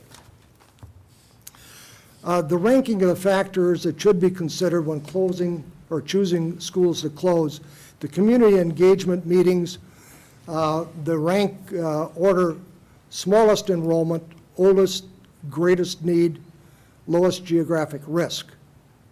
administrative team, lowest geographic risk, least flexible for future programming, smallest overall capacity. And there was a small group of administrators that happened to have been in attendance at that meeting, but I nonetheless cite it for you. And the school faculties, lowest geographic risk, closest to another school, oldest, greatest need. Moving on, the project consultants, or the facilitators, in this case I'm acting as project consultants, share with the board, since I am providing to you my independent third-party neutral recommendations. These are the priority factors that ultimately were laid out. I do want to say I was very, very pleased at the response from the community groups and from the administrators and from the faculties. I think there was a high degree of correlation between them. I think it was a valuable activity, and I think it was valuable from a learning experience for the participants, and I think that they grasped the gravity of the issues. I think they did an excellent job. As you can see, there's a high degree of correlation between what the project consultant saw and what those participants in attendance saw. Geographic risk is, to me, an extraordinarily important issue, and it supersedes all others.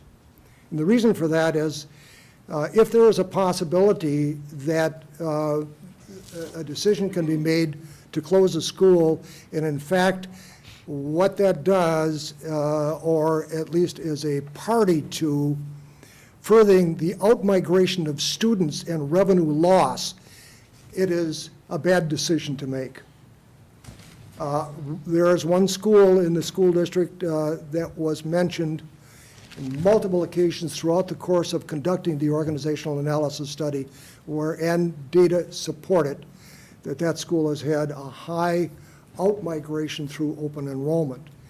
And that had a bearing, significant bearing, an overwhelming bearing on the recommendations for not closing a specific school.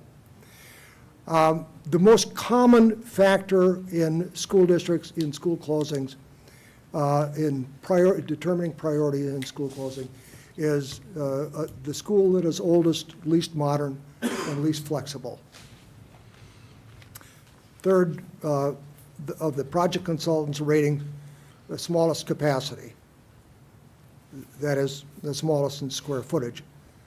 The fourth is the smallest enrollment, and the fifth, least cost-effective and costly to operate. By the time one gets to the fifth ranking, the cost effectiveness has systemically involved itself in the previous four. Actually, cost effective has a bearing on all of them, and the combination of oldest, least modern, least flexible, smallest capacity, those typically are the least cost effective of the schools. So moving on then to the recommendations, the project consultants' candidates for school closure, those considered at highest priority based on tours, based on enrollment data, based on capacity, based on square footage per student and utilities, were Marion W. Savage Elementary School, Ron Elementary School, Sioux Trail Elementary School, Vista View Elementary. Ron Elementary School has been identified by this project consultant through interviews and through data as an at-risk school, and should not be at risk in the sense that that is a school that I would not recommend be considered because of its geographic vulnerability. The advisory recommendations made to the school board and to the superintendent of schools are Marion W. Savage, and Sioux Trail Elementary Schools. And I have a further panel, once I've finished with the middle school, for a little explanation on that. The middle schools, Nicollet Middle School, Eagle Ridge Middle School, and Metcalf Middle School, advisory recommendation to the superintendent and school board is Metcalf Middle School. The consultant's rationale for recommendations, Ron Elementary School eliminated from consideration due to geographic risk. Marion W. Savage was selected for recommendation to close due to its oldest, least modern, least flexible. The smallest and third smallest enrollment, and the other two schools that have smaller enrollment are Ron and Sioux Trail. So it is one of the three smallest, and all three are identified, and least cost effective. In talking about cost effectiveness, I'm looking at multiple variables. Two particularly reported in the study are square footage per student and utilities per student or utilities per square foot. There are other data and other factors that go into the mix, including each one of the schools in the district was toured once. In some cases, they were toured twice, and copious notes were taken on those schools regarding classrooms, media centers, maker spaces, art rooms, music rooms, and the like. So it was not as though there were a multiplicity of factors that went into a consideration of the specific schools. Sioux Trail was selected for recommendation to close due to its smaller capacity, tied for third, small enrollment second, least cost effective. Middle school, Metcalf Middle School was selected for recommendation to close due to it's the oldest, it's the smallest enrollment, it is the least cost effective, it is the second smallest capacity, and there are factors outside of Metcalf Middle School in favor of retaining the two middle schools. Eagle Ridge is the newest by far of the school district's middle schools, and at least two factors that came into play regarding Nicollet were the fact that Sky Oaks is dependent from a utility point of view, heating plant point of view on Nicollet, and also that Nicollet provides district-wide food service for other schools. So there, as in the case of all three of the recommendations, schools recommended, I wanted this to be brief and to provide a thumbnail sketch, but the amount of information that backs these up, some of which, as I said, was gleaned through a single or dual examination of the facilities, as well as copious notes on the quality of specific facets and other information and the interplay of other variables. Every one of the buildings in the school district were considered.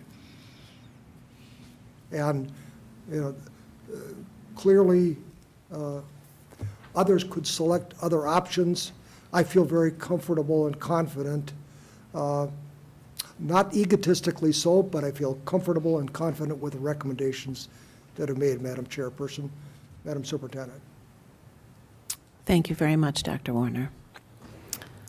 Board members, I will open it up for comments and questions. I know we have been given quite a bit of information along with Dr. Warner's recommendation this evening. So any initial questions? Or do we want to take a couple minutes just to read? Let's take a couple minutes. Yeah, Director Miller. I'd just like to thank you for the work you put into this, and I also would like to thank Brian Gersich, who's not here this evening, and for understandable reasons. The amount of work he and his team and Dr. Battle, your efforts in it also have gone into this. I know a lot of work and a lot of late hours has gone into this, so thank you very much. Thank you. Thank you. So we'll take a couple minutes to read. While you're doing that, board members, I maybe just want to mention that the presentation and the memo that you all have right now is available online on our facilities webpage, so if people want to look through it, they can do that as well. Thank you very much.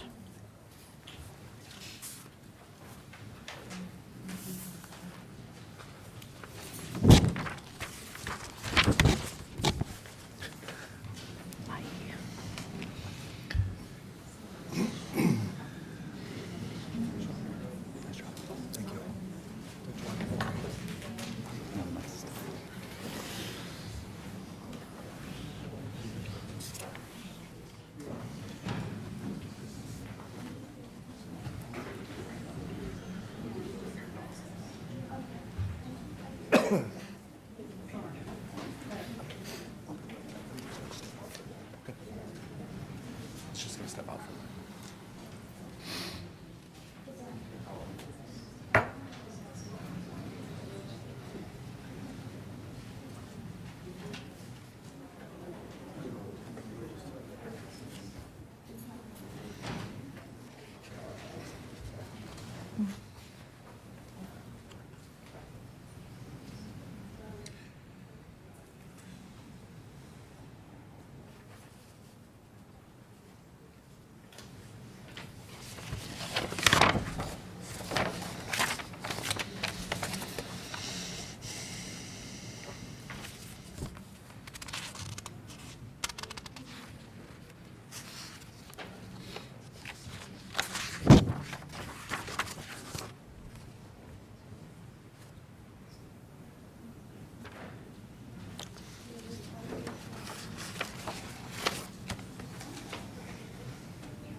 So, board members, any initial questions or comments that you would like to make? Knowing that we will likely have other opportunities to do so as well. Director Miller, yes. So this concept of geographic risk clearly played a big part. So, as Dr. Warner was talking about it, I had gone back and read the paragraph and such. I feel comfortable with it. I just want to make sure everybody at the table feels comfortable with the idea and what's behind that. We're all on the same Like page. the definition of it and Yeah. why that was considered? Oh, Feel comfortable. Okay. Because that clearly played a large part of this decision. So. Okay. Director Courier, did you want to make a comment? I think for the viewers and for us right now, what's the next step in our process? So we have a couple of agenda items later in the meeting, which I'm going to reference in my closing. Okay. Any other questions or comments, board members, before we move on? I have a feeling that when we do come together again, and I'm sure that we will, to discuss this, there's a lot to go through. We have a lot of information that you've already given to us, and I know that we will have other questions that bubble up and conversation to be had. So with that, I will close out this and reiterate Dr. Miller's gratitude. Dr. Werner, this really working with us for in the intensity and for the duration that you have really has been greatly appreciated, and I know that you have done your due diligence, and we appreciate the help of Assistant Superintendent Gersich and staff, and all of the participants, whether they're families, community members, or staff, that provided input in this process. This is exactly what we were hoping for. We needed to have our community engaged, and we will continue to need to have our community engaged for the next several months. It's going to be a big ask, and we hope that people will step up and participate in the process. In closing, I do want to remind families and community members and staff of a couple of things. The school board may adopt, modify, or reject the consultant's recommendation. And to be clear, I wish everybody hadn't left because there's some important points here for folks. So to be clear, the schools that are excluded from the consultant's recommendation tonight may end up coming back into board conversations. We just don't know at this point. We are therefore proposing later on in tonight's agenda that we schedule additional meetings for community input as well as for board discussion and deliberations. As a board, we want to honor the significance of this process and give it the time necessary to reach the best possible decision on behalf of our students. Also, I would like to reiterate the fact that should the board decide to close schools, all families will be impacted, whether that's through the addition of new friends in your school community, whether it's being assigned to a new school, or perhaps through potential adjustments in attendance boundaries. This is difficult and essential work. And for the sustainability and viability of our educational system, the school board must consider school closures to ensure that we deliver on our core mission, each student future ready, community strong. So I want to close just thanking everyone being here. I hope you will stay for the rest of the meeting. There still is important business that we will be discussing. And with that, let's see, our next report. May I just Yes, say, thank Madam you. Yes. Chairperson, Mhm. As I take my leave, I would also like to make the most positive commentary I could possibly make about Brian Gersich and the assistance he provided me, the assistance your superintendent provided me, the assistance that members of your staff did. It has been a true pleasure for me to work in this fine school district. You have much of which to be proud, and I would be delighted if I had children again to be a resident of your school district and sending my children here. God bless you all. Thank you. Thank you very much. All right. Next, we will invite Lisa Ryder back to the podium. We will be receiving a report on attendance boundary change process. Welcome back, Lisa. And take a moment to get yourself settled.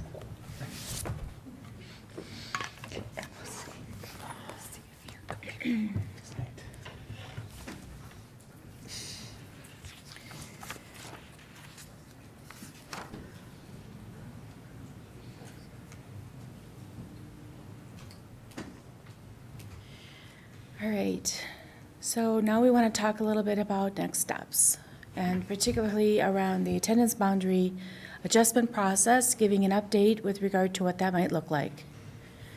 So to begin, we have an overview of this presentation. We will have a look at the timeline. We'll take a look also at the design team that we are recommending, the guidance from the school board prior to us beginning the work. We would like to have a little bit of potential input from you with regard to what that might need to be for us to consider as we begin this work. Policy updates related to open enrollment and variances we know will be in the mix as well. And then our discussion of our stakeholder timeline and what that might look like as far as participation. This particular slide, this information we've seen many times, the critical dates that we have upcoming.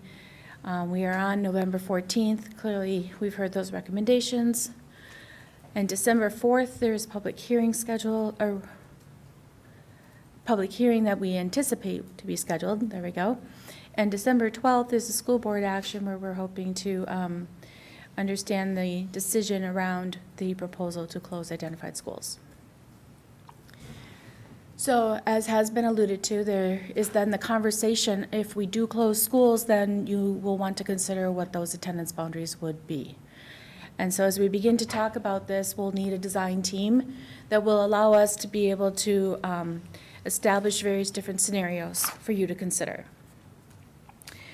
We're still taking names at this point in time with regard to community members who may be interested in participating. We are asking that the 4 to 5 community members that we would be including in this process would not be parents, and that they do live within the Burnsville, Egan, Savage, and our school district, okay?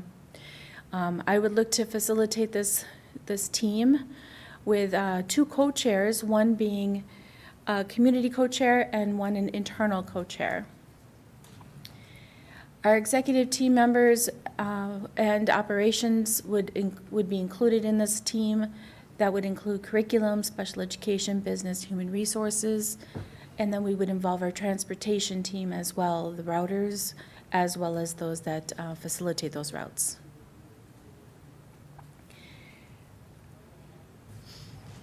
There would be 3 phases to this timeline, as we recommend. Boundary design team and stakeholder voice would take place in December and January, with a decision and a choice making by the school board after discussion in the January-February timeframe, and an implementation and refinement for the February and the August time period.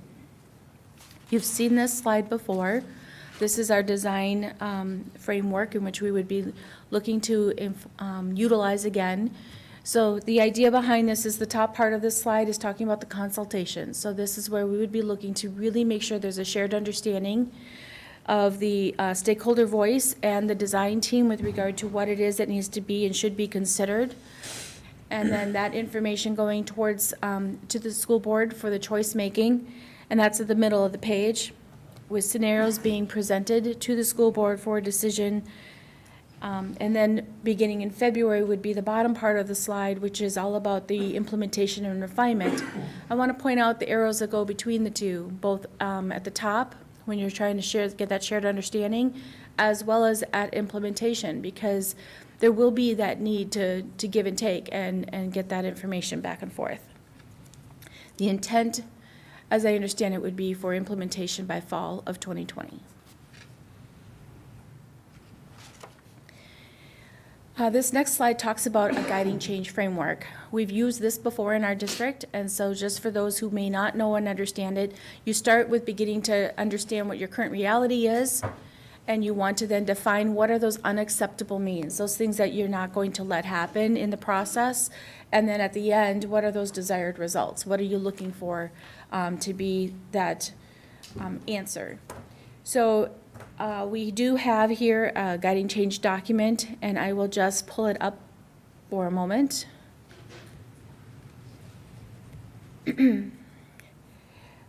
This is also attached within the board book as well, or the website. So here you see that for our attendance boundary adjustments for fall of 2020, we do have a current reality identified here with current boundaries being non-contiguous. Middle school boundary adjustments are necessary if a middle school is closed. We believe the third bullet should be modified just slightly to say the same context as the second bullet. So it would read instead, elementary boundary adjustments are necessary if an elementary school is closed, just so the context is similar. Is there a problem? Yeah, well, we're not broadcasting, I'm not sure why.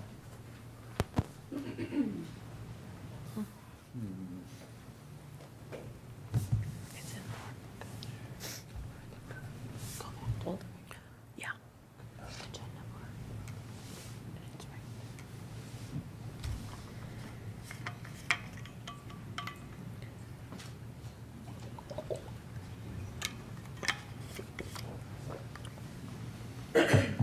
Technical difficulties, please give us a minute.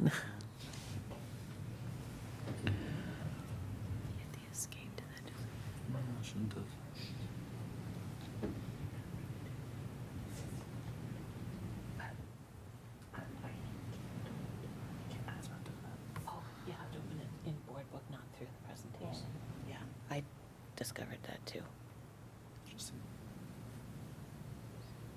It is in board book. It's yes. right underneath. Yeah, I don't know why it's not projecting the other thing, What if we pulled it up out of our book? Would that work or not? possibly.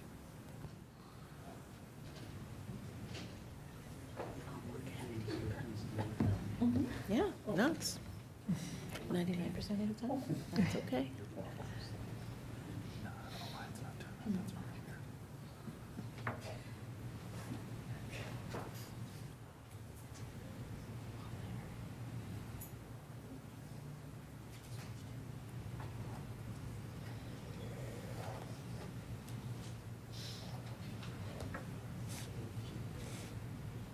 In the slide. Oh.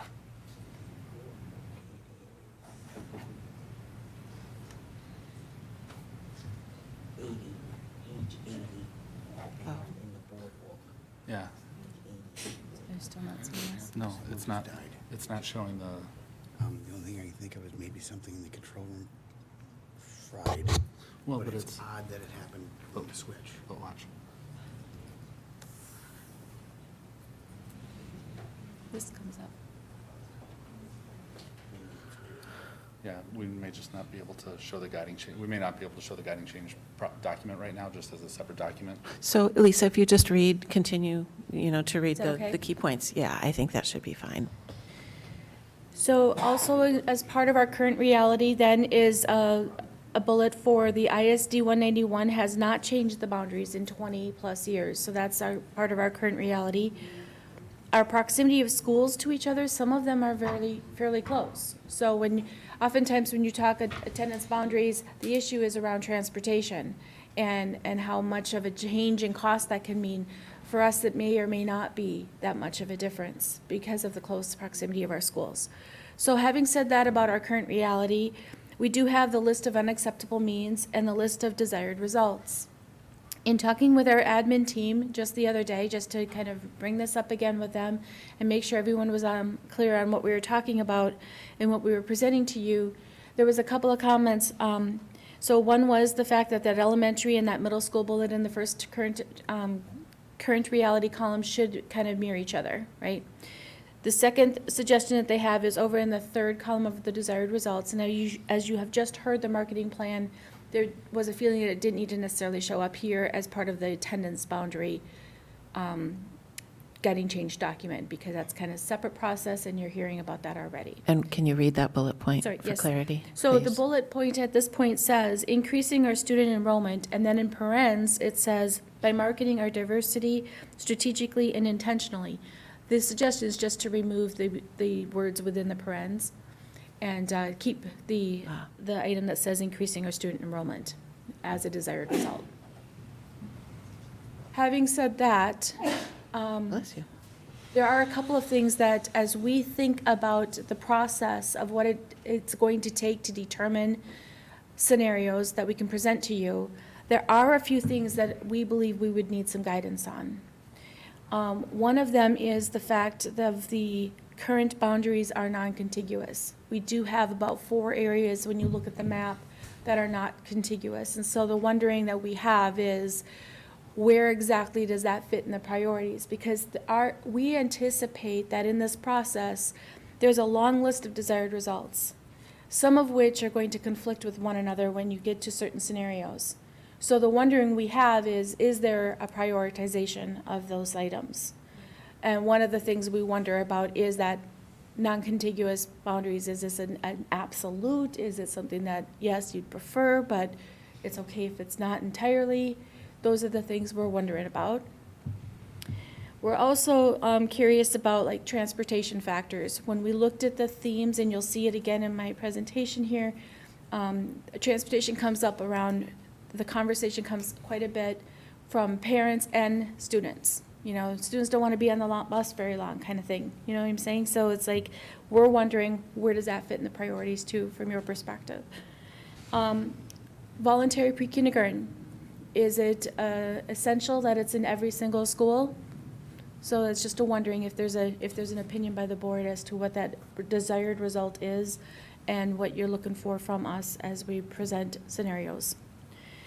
And then lastly would be somewhat separate but parallel is the variance discussion and how that ties into the various different things. I know it's critical when developing the scenarios, but there's the option of doing it multiple ways. It's just which way is the basis of your process. So those are the wonderings that we have as examples. There might be others, but it's something that if you have specific absolutes, then we would really like to understand those prior to the work beginning so that we can make sure that we're bringing you what you're really looking for. Okay. So I'll continue then with the PowerPoint. Stakeholder participation. These are the dates that we have tentatively set on the calendars, just to be able to make room, reserve rooms and make time on people's calendars because they fill up fast. So we do know that we have various different admin team meetings that we already have on our calendars. We would utilize those as we need to on every of those dates that you see that it says admin team. When it says attendance boundary design team, those are dates that we have identified as being when we can bring the team together and get some work done to develop the scenarios and kind of have that prepared so we can get feedback from people as we go, okay? So as you take a look at these dates, I'm not going to read them all. You can see them for yourselves. The first 7 lines are all about the admin team and the attendance boundary design team, back and forth kind of thing. That takes us to December 19th, and that's quite a bit of a ways into December, at which point then we would anticipate picking it back up with our public and being able to provide to them scenarios to get their feedback and their input on those items. So those meetings, 3 of them have been tentatively scheduled prior to tonight just so that we would have the space reserved, and they are general meetings where we would anticipate 3 of those community meetings, one being primarily in Spanish, one being primarily in Somali language, and the other in English. The other 3 meetings we have not scheduled as we were waiting for this evening to be able to know where we might be scheduling them. And we would reach out to those communities in particular and hold the meetings in their location. They'd be open to anyone who wants to attend, but just for proximity purposes, that was the thought. So those 6 community meetings then would be held in that period of time of January 6th through January 14th. And then an admin team is in the midst of that, so that would also help us to kind of understand if there's anything that needs to be reconsidered or thought differently about. With a final attendance boundary design team meeting, it says here January 14th, but we know that one of the meetings the community meetings might be on the 14th, so we would probably look to back that up. We want to make sure it's after all of the community meetings are complete, so we can take that information and make sure that what we are presenting and preparing for that final recommendation to the board, which is tentatively thought to be maybe January 23rd, that would be as complete as it could be. Okay. This format had been used to track and monitor the attendance and participation that was utilized in the facilities process, and we're using it again, and we're going to want to track that attendance and also any feedback we get then too, so you have that data as you look at things. Continuing on, we have learned some things. So through the facilities process, we know there's certain things we're going to want to pay attention to. When you're talking attendance boundaries, maps are critical. So we're going to make sure we've got the right size and that makes sense. Projectors, space and attendance, and also being very thoughtful about our childcare offerings that we have during some of those evenings. We want to work with the information we've already received and build upon that. So going from the focus group, theme notes that have already been gathered from our community and staff during the last month or so, we want to make sure that we're bringing those forward. So as I read through them again, These are the ones I pulled out that I thought were relevant to our attendance boundary adjustment. So I'm not going to read through these, but you can see them. And it's, just restating what our community had said to us and making sure that that's front and foremost in our minds as we begin this process. The second slide here continues to talk about those themes as well as then the input from students and making sure, as we say in our desired results, is keeping the students, up front and what they need at the beginning. The implementation and refinement, this particular slide has been shifted just a little bit for those timelines that we were talking about for related to the attendance boundary. So you see a tentative date of January 23rd when we would bring that to the board for discussion. You see a tentative date on February 6th for a potential board decision on boundary changes. At this moment, there is no board meeting scheduled that night, so that would have to take something different if that were to be the case. It could be a different night as determined by the school board. What does stay the same and it looks very broad right now, but will become very, very detailed as we get closer, will be that implementation process that will take place then after that decision is made and making sure that come August, everything is in play and in the right place for welcoming our students and families again. And that concludes this report. Thank you very much, Lisa. All right. So we have a couple of questions to answer that Lisa has posed of us. I will start first to see if board members have any questions of Lisa. Director Schatz. Yeah, actually, my question relates to those. I mean, what's the timeline for when you need some of those wonderings answered? So the timeline for those wonderings would be, I'm going back to this slide for a moment just for a visual. So our first meeting of our design team is intended to really be able to lay out our current reality data and just talk about what it is that we also need to still gather. And then there's a little bit of a gap there before we have our second meeting, which would be December 9th. It would be very helpful if there was an ability for us to understand those, at least a beginning part for that information by December 9th when we begin the process. We really need to have the conversation tonight. Yes. Yes, Dr. Chester.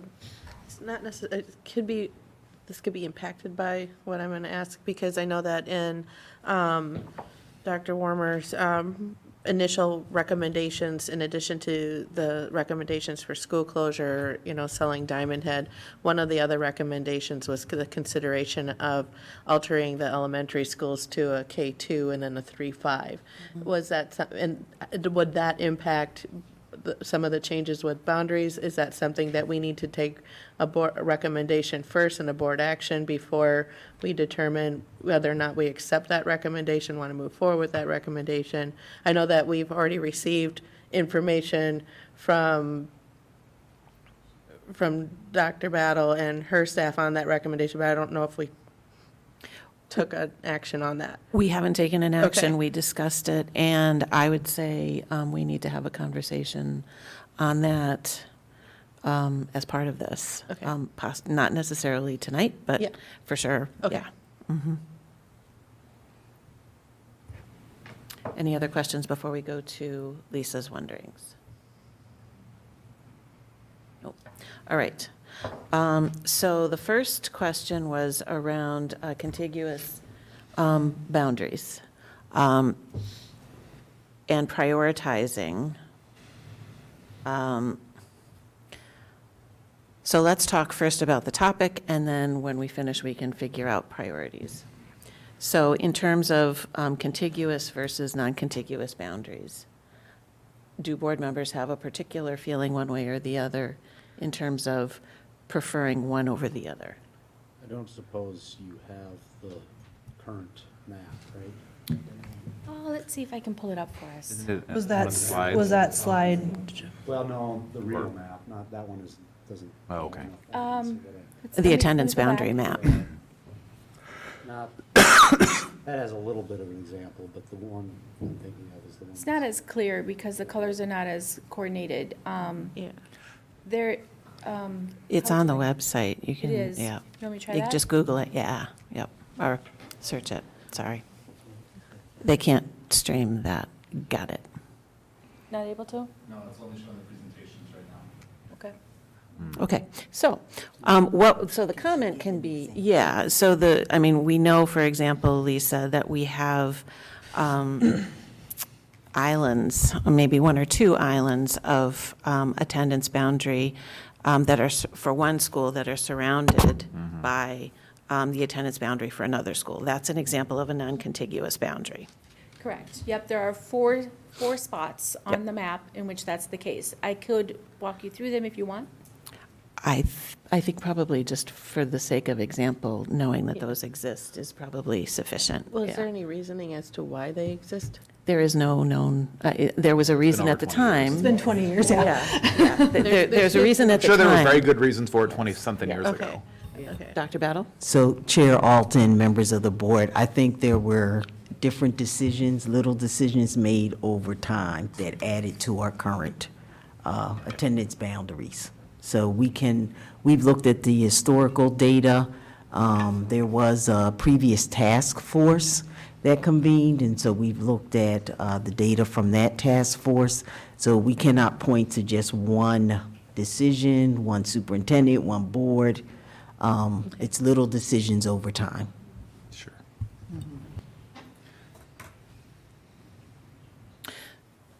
So if we had our preference, what thoughts do we have on contiguous versus non-contiguous boundaries? Director Hume? I think it makes sense to have contiguous boundaries whenever possible, as long as we're not creating the racially identifiable schools that were already also mentioned. And I suspect that could have played into what happened 20 years ago, but I have no way of knowing that.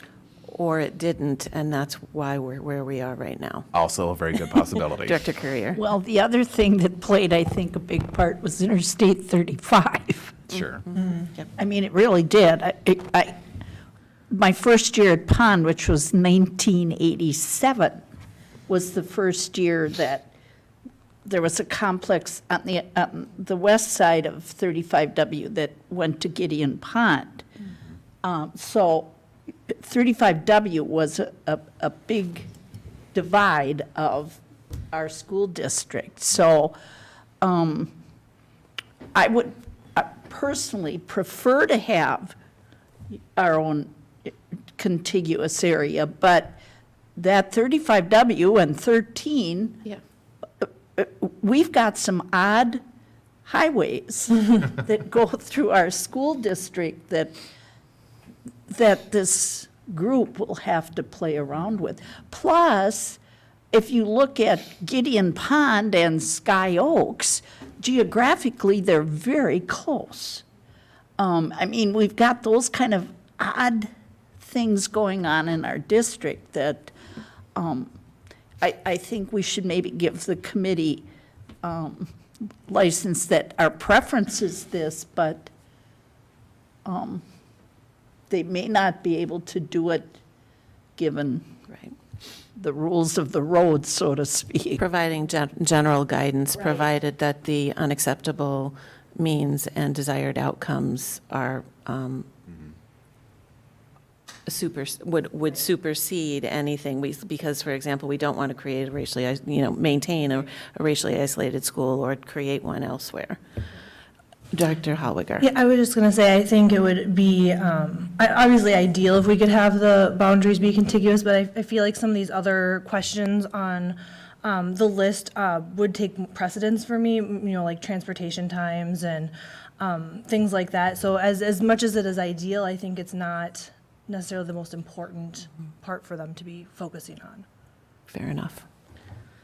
Director Schatz. Yes, to what Scott said about contiguous with creating keeping the equity. But yes, it is a lower priority for me as well. The transportation, things like that would come higher on the list for me as well. Okay. Director Chester? I agree with Director Hume, and that preference would be the contiguous, as long as we're not excluding or isolating within those boundaries. Director Miller? Yeah, I'm on board with the discussion so far. I think we need to bear in mind, look to what we have right now as an example of what we want to avoid having in the future. And barriers such as 35W or 42 or a river or whatever they might be, those kind of large natural and man-made barriers that are fairly permanent or obviously going to be there, those are things that, won't adjust necessarily in the future. But, communities that are here now and may not be the same size next time are not, a non-valid argument for years. So I think we need to keep in mind that we need to build something that's flexible and expandable and long-lasting. And I would say for myself, wrapping up the boundary part of this conversation, I concur. I think, contiguous boundaries would be preferred, provided we're not doing harm elsewhere. I think one of the elements that I would hope the design team would be mindful of is the neighborhoods, and as part of that, we don't want to split up a neighborhood between different schools if we can avoid it. Meaning, for example, we have some large apartment complexes, and I don't believe that it would be serving our families well or transportation costs effectively if we were to divide those necessarily. I think we need to think about the cohesiveness of our families as well.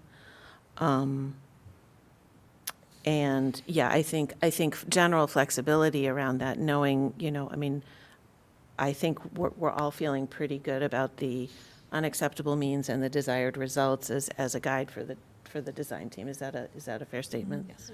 Okay. Thank you. Transportation factors. I heard folks saying we kind of want to keep that manageable for families as a priority. If it's possible to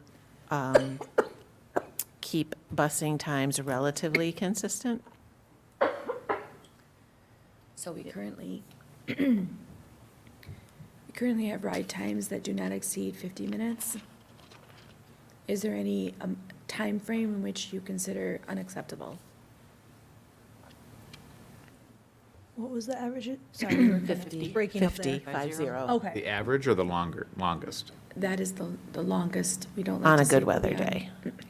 This is assuming no weather in. Yes, yes, okay, just. Things out of our Good point. control.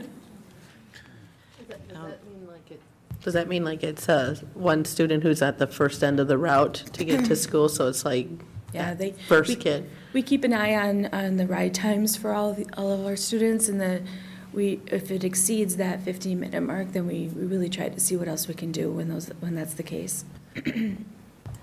I don't have I have no idea what the maximum time for me. I mean, that sounds long, but I trust the team to put together something that's, that makes sense for everybody. I mean, you're already doing that, so I don't think I don't have any better numbers than that. I wouldn't be able to come up with a specific, yeah, we know you'll do your best. Yeah. We just wanted to make sure we knew. Okay. Director Miller. I feel obligated to be the one to just make one point that this is potentially the spot where the largest dollar amounts could come into play, I believe, in this discussion. So I would like to just make sure that we keep that in mind, that Yes. we just took on a new contract, and it was a sizable change in our finances. So I just put that out there. So. You're suggesting, Lisa, keep finances in mind? Is that what you're saying? Yes. Okay, all right, I was just In addition checking. to all our other duties. Okay. Yeah. And I think also to be mindful of areas of development within our boundaries where enrollment might change, knowing that it's family housing potentially or not family housing. Sure. Because that will certainly change our reality. And there was a question about VPK in all schools. Do folks have any opinions about? That's Voluntary. volunteer, yeah. Yeah. Well, let's review where we're at right now. One moment. Yes, And Director Schatz. And won't some of that be impacted about whether, what we decide to do with Diamond Head or not? Yes. I mean, so, I don't know if we can make all of that decision based on, not So- all of our decision, none of our building information. We currently have voluntary pre-kindergarten in every elementary site except for Harriet Bishop, because it's not VPK there. It's a school readiness program with a wraparound for childcare. So they have something, it's just different. And then William Byrne does not have VPK either, but I'm not clear on whether they have something there, so I'd have to get back to you on that one. There's not. There's not? Okay, thank you. Okay. All right, so then, and then Diamond Head, we do have a Ready to Learn program here. Okay. So that's where we are now. My understanding is that program has grown and developed over time. It began sort of here because it was convenient, and then it kind of grew out as we were able to afford it and adopt to it. I personally would feel like it would make more sense and I agree with the statement, first of all, that this is a huge question to tackle, because it's going to drive from other things coming in, like what the status of Diamond Head and whatever, maybe if everything Diamond Head has been moved somewhere else, et cetera. But having said that, I think in general, my personal opinion, it would be a good guiding stance for this board to say that if we're going to have a program like VPK, it should be in every school. That is the goal to achieve and get to. That's the convenience for the families involved, and it leads directly into going to school later on in kindergarten. Provided there's a need, right? Yeah. I mean, because we have the 3 different offerings, if there's, I think in addition to that, it needs to be need-driven, right? Because that's VPK is paid for through the grant. Yes, so we are in our 4th year, and VPK has been extended through the state statute through this biennium, but we will have to see it renewed again, so that there's always that. I mean, it's been two rounds of 2 years apiece that we've seen thus far, and so we would look for that to be the case moving ahead, as it's been a very successful program for us, and we were in the initial stages and phases of that before they expanded it, Governor Dayton. So that is kind of how that looked for us. So does that make sense? Director Hellweger. I was just going to say, agreeing with Director Miller that when you see the list of the sites that offer the pre-K on-site, I think the parents knowing that they have it there is going to really benefit, because our school didn't have it, so we had to go to a different site, and that might discourage other families in that area, saying like, oh, it's not offered at our school, and they might not think that, to send them to a different location or anything. So given the need, I feel like maybe the need would be greater, and we would find it utilized better if it is in all the locations. Good point. Dr. Chester? I also agree. I think it's important to have it in all of the locations, not only as a natural feeder into to be established to be ready to go into kindergarten as a precedent, but also in terms of accessibility to the families. I know that given the uniqueness of our district spreading across 3 cities, if somebody's living on the far end of Savage, or where I'm on the far end of Egan, to come to Diamond Head for voluntary pre-K, I might just keep my kid in the daycare program she's in, because it's not convenient or close in proximity for me to go. But to be able to know that, and if we wanted to establish pride within the district and a connection to the district, this is one of those access points that I think would really help us as a district too. And generally, having preschool, to Director Chester's point, having preschool in all of our elementaries just makes sense. So for all of the reasons you just listed. Okay. I think in terms of the variance question, we know we're going to have a workshop on that. So I think we can all kind of agree that we're going to tackle that bear in a workshop. Thank you. Yep. Any other questions or comments for Lisa before she leaves? Nope, all right. Thank you, Lisa. All right.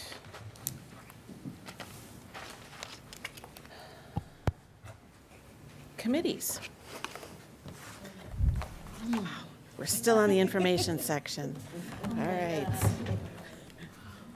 So let's start with the Policy Review Committee and Director Courier.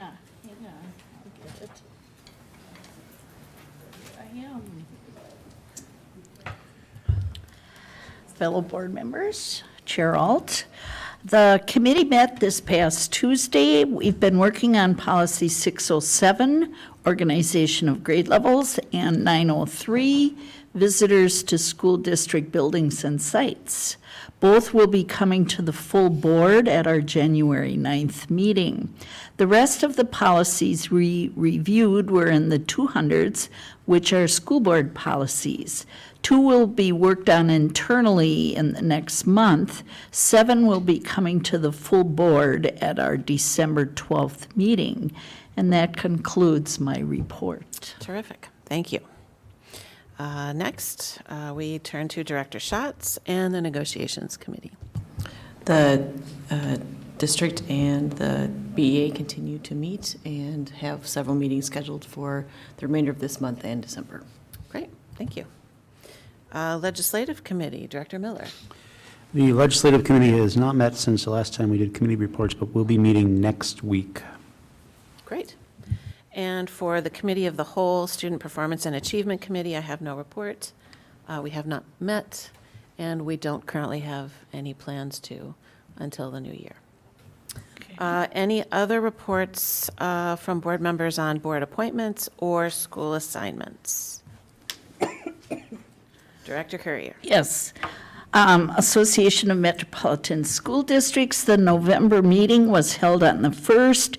There were 2 presentations. The first was an overview of the AMSD draft legislative positions for the upcoming session. These are available on their website, amsd.org. The second was a presentation by the Commissioner of Higher Education, Dennis Olson, and that concludes my report on AMSD. And then I have Intermediate District 917. The regular meeting was held Tuesday, November 5th, Election Day, so we met at 4:30 so we could conclude before 6 p.m. As I mentioned last month, District 917 is converting to a MSBA's policy numbering system. We approved the final readings of the following policies: 418, drug-free workplace, drug-free schools; 502, search of student lockers, desks, personal possessions, and student person; 520, student surveys; and 531, Pledge of Allegiance. And if you think of a special needs student, you can realize that policies for those students would be different than for our schools. The rest of the agenda was regular business items. We did go into a closed session for negotiations, and we were done before 6 o'clock. That concludes my report. Thank you very much. Director Hume. Yes, I attended the Foundation 191 monthly meeting earlier this week on Tuesday, November 12th. Just a couple of short updates. The new part-time admin, Jennifer Gibbs, is in place. She seems to be up to speed and is doing good work. So she had several updates that she shared of some of the things that she's doing. So good things happening there. Planning is moving forward for the February 13th, 2020 gala, the annual gala fundraiser that they have. So that planning seems to be right on schedule for that. And then donation commitments for the spring 2020 scholarships are due, I think, at the end of this week. So they are doing a lot of follow-up on that, I believe, and getting those applications turned in for donation commitments. Terrific. And that concludes my report. Thank you. Any other reports?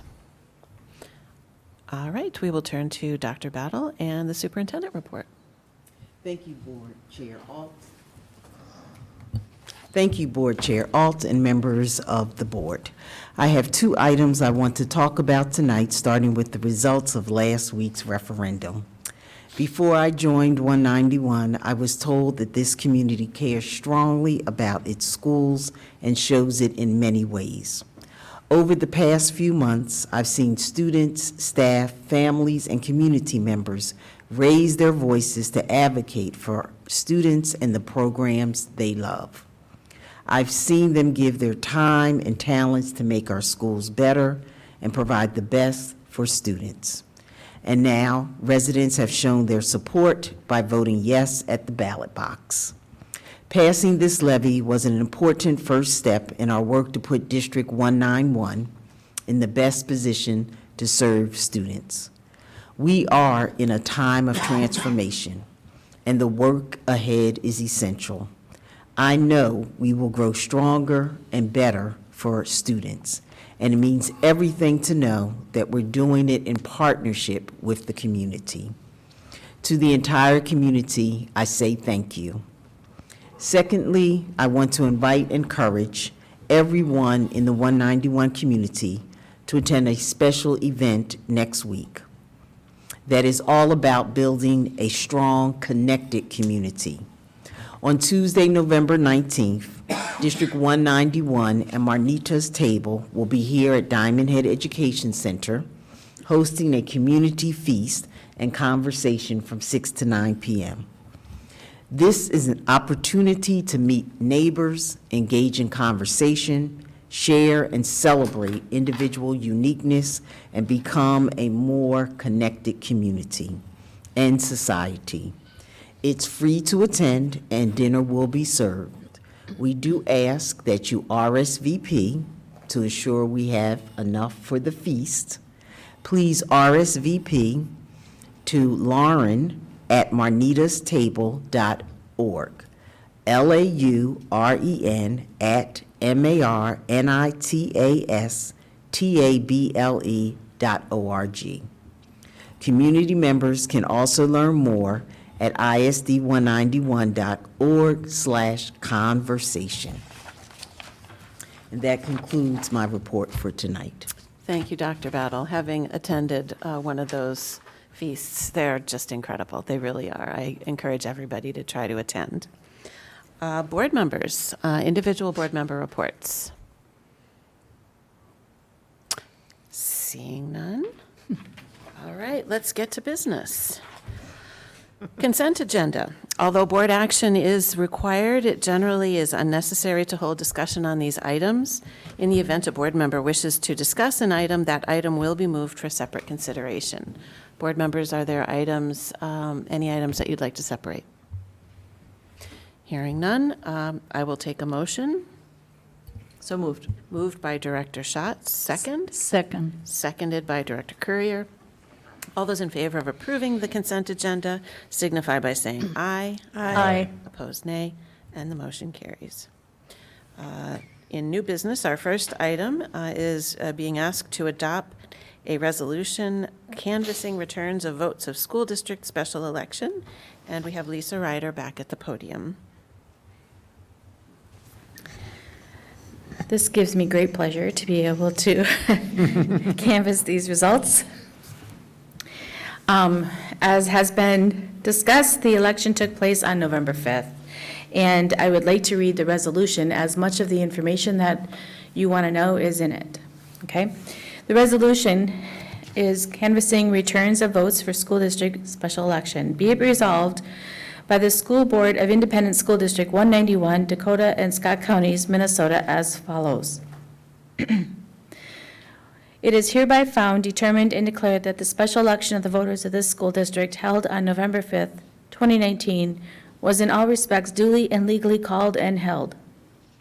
As specified in the attached abstract and return of votes cast, a total of 5,308 voters of the district voted at said special election on the question of renewing the operating levy authority of the district.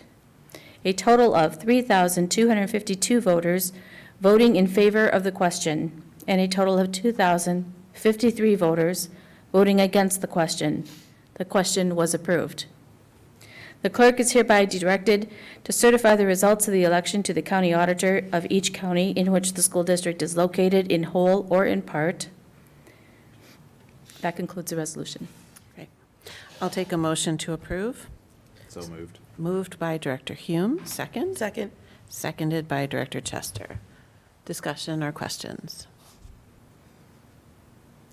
I have a comment. I would like to second Dr. Battle's gratitude of thanks to the community for passing this referendum. It is part of our integrated plan to really solidify our position and our programming and our schools on behalf of our students. And a special thank you to our election judges and to Lisa and her team and to Jamie. Both of you worked incredibly hard throughout this whole process, and we are unaware of all the time and effort and phone calls that you both had to deal with. So thank you both very much. Really appreciate your support of internally of the election. So Jamie did awesome. and with that, I will take a motion to approve. All those in We already did that. The motion did right. second. All those in favor. Oh, You said take. Sorry, motion. Yep. All those in favor of approving, please signify by saying aye. Aye. Opposed, nay. Motion carries. Thank you, Lisa. Next, I'd like to invite Amina Aftadal, Director of Curriculum Instruction and Assessment, to the podium. We are being asked to approve on a first reading basis Policy 613, Graduation Requirements Policy. Welcome. It is Chair Alt, members of the board, Superintendent. It's my pleasure to present to you for its reading the policy on graduation requirements. I appreciate the opportunity to have it returned back to the Policy Review Committee and to do some refinement in order to make the graduation requirements as equitable and accessible to all students. That, I would ask for your approval. Great. I'll take a motion. So moved. Moved by Director Schott, second. second. Seconded by Director Chester. Questions or comments? Hearing none, all those in favor, please signify by saying aye. Aye. Opposed, nay, and the motion carries. Thank you. Thank you. Final piece of new business is we're being asked to approve a public hearing on December 4th regarding school closings. The recommendation is that the Board of Education approve scheduling a public hearing on December 4th, 2019 at 6:30 p.m. at Diamond Head Education Center, 200 West Burnsville Parkway, Burnsville, Minnesota, regarding school closings. I will take a motion. So moved. Moved by Director Courier. Second. Seconded by Director Miller. Discussion? Okay, all those in favor, please signify by saying aye. Aye. Opposed, nay, and the motion carries. I would like to, in the interest of full transparency and to get the information out there about how this public hearing will be held, I have a statement that I wanted to share. Based on board action this evening, the board will hold a public hearing on Wednesday, December 4th, on the consultant's recommendation to close M.W. Savage, Sioux Trail, and Metcalf Middle Schools. The meeting will start at 6:30 p.m. with a presentation reviewing school closure process. When the presentation is over, the hearing itself will begin. Those who wish to speak at the meeting will be asked to sign up to do so. People will be able to sign up to speak starting at 4:30 p.m. on Wednesday, December 4th, through 7 o'clock that evening. Speakers will be given a number based on when they sign up, and during the meeting, they will be called up in that order. To try to ensure everyone who wishes to speak has an opportunity, speakers will be limited to no more than 3 minutes. Speakers who need an interpreter will have up to 5 minutes, and they will need to bring their own interpreter. We also have a new request for speakers to make sure that your thoughts and concerns are received in their entirety by the board. I would like to suggest that speakers prepare written statements that summarizes your thoughts. Should you find that 3 minutes is not sufficient for all of your thoughts to be heard, we will collect all written statements. The statements will then be scanned and posted publicly for the school board and our community to read. I want to stress that this public hearing is an opportunity for the 191 community members to share their thoughts, ideas, and concerns about the recommendation to close M.W. Savage, Sioux Trail, and Metcalf Middle School. We are interested in hearing what you have to say on these closures, but this is not an opportunity to speak on any school-related issue. If you have a different concern, please come to a listening session or contact Dr. Battle to schedule a time to meet and discuss your concerns. We will not allow personal attacks or sharing of private student or staff information, including examples that give staff or student names. Community members who attend as part of a group are encouraged to designate a representative to speak on the group's behalf. Once again, the public hearing on the recommendation to close M.W. Savage, Sioux Trail, and Metcalf Middle Schools will be on Wednesday, December 4th, starting at 6:30 p.m. in the Burnsville-Egan Savage rooms here at Diamond Head Education Center. I am asking that this same information be available and pushed out to our families so that everybody is fully aware of our process and knows that regardless of time, we will receive all information. So please look to our website, isd191.org. Thank you. And with that, we are going to adjourn to a workshop. The first topic will be advanced learning with presenter Amina Aftadal, Director of Curriculum Instruction and Assessment. The second topic will be to discuss the superintendent job description with Vice Chair Miller leading the discussion. And then we will adjourn to a closed session as permitted by Minnesota Statute 13D.03 to discuss ISD 191's labor negotiation strategy. With that, I will take a motion to adjourn. So moved. Moved by Director Chester, seconded? Second. Seconded by Director Hume. All those in favor, please signify by saying aye. Aye. Opposed, nay. And we are adjourned. Let's take a 5-minute break.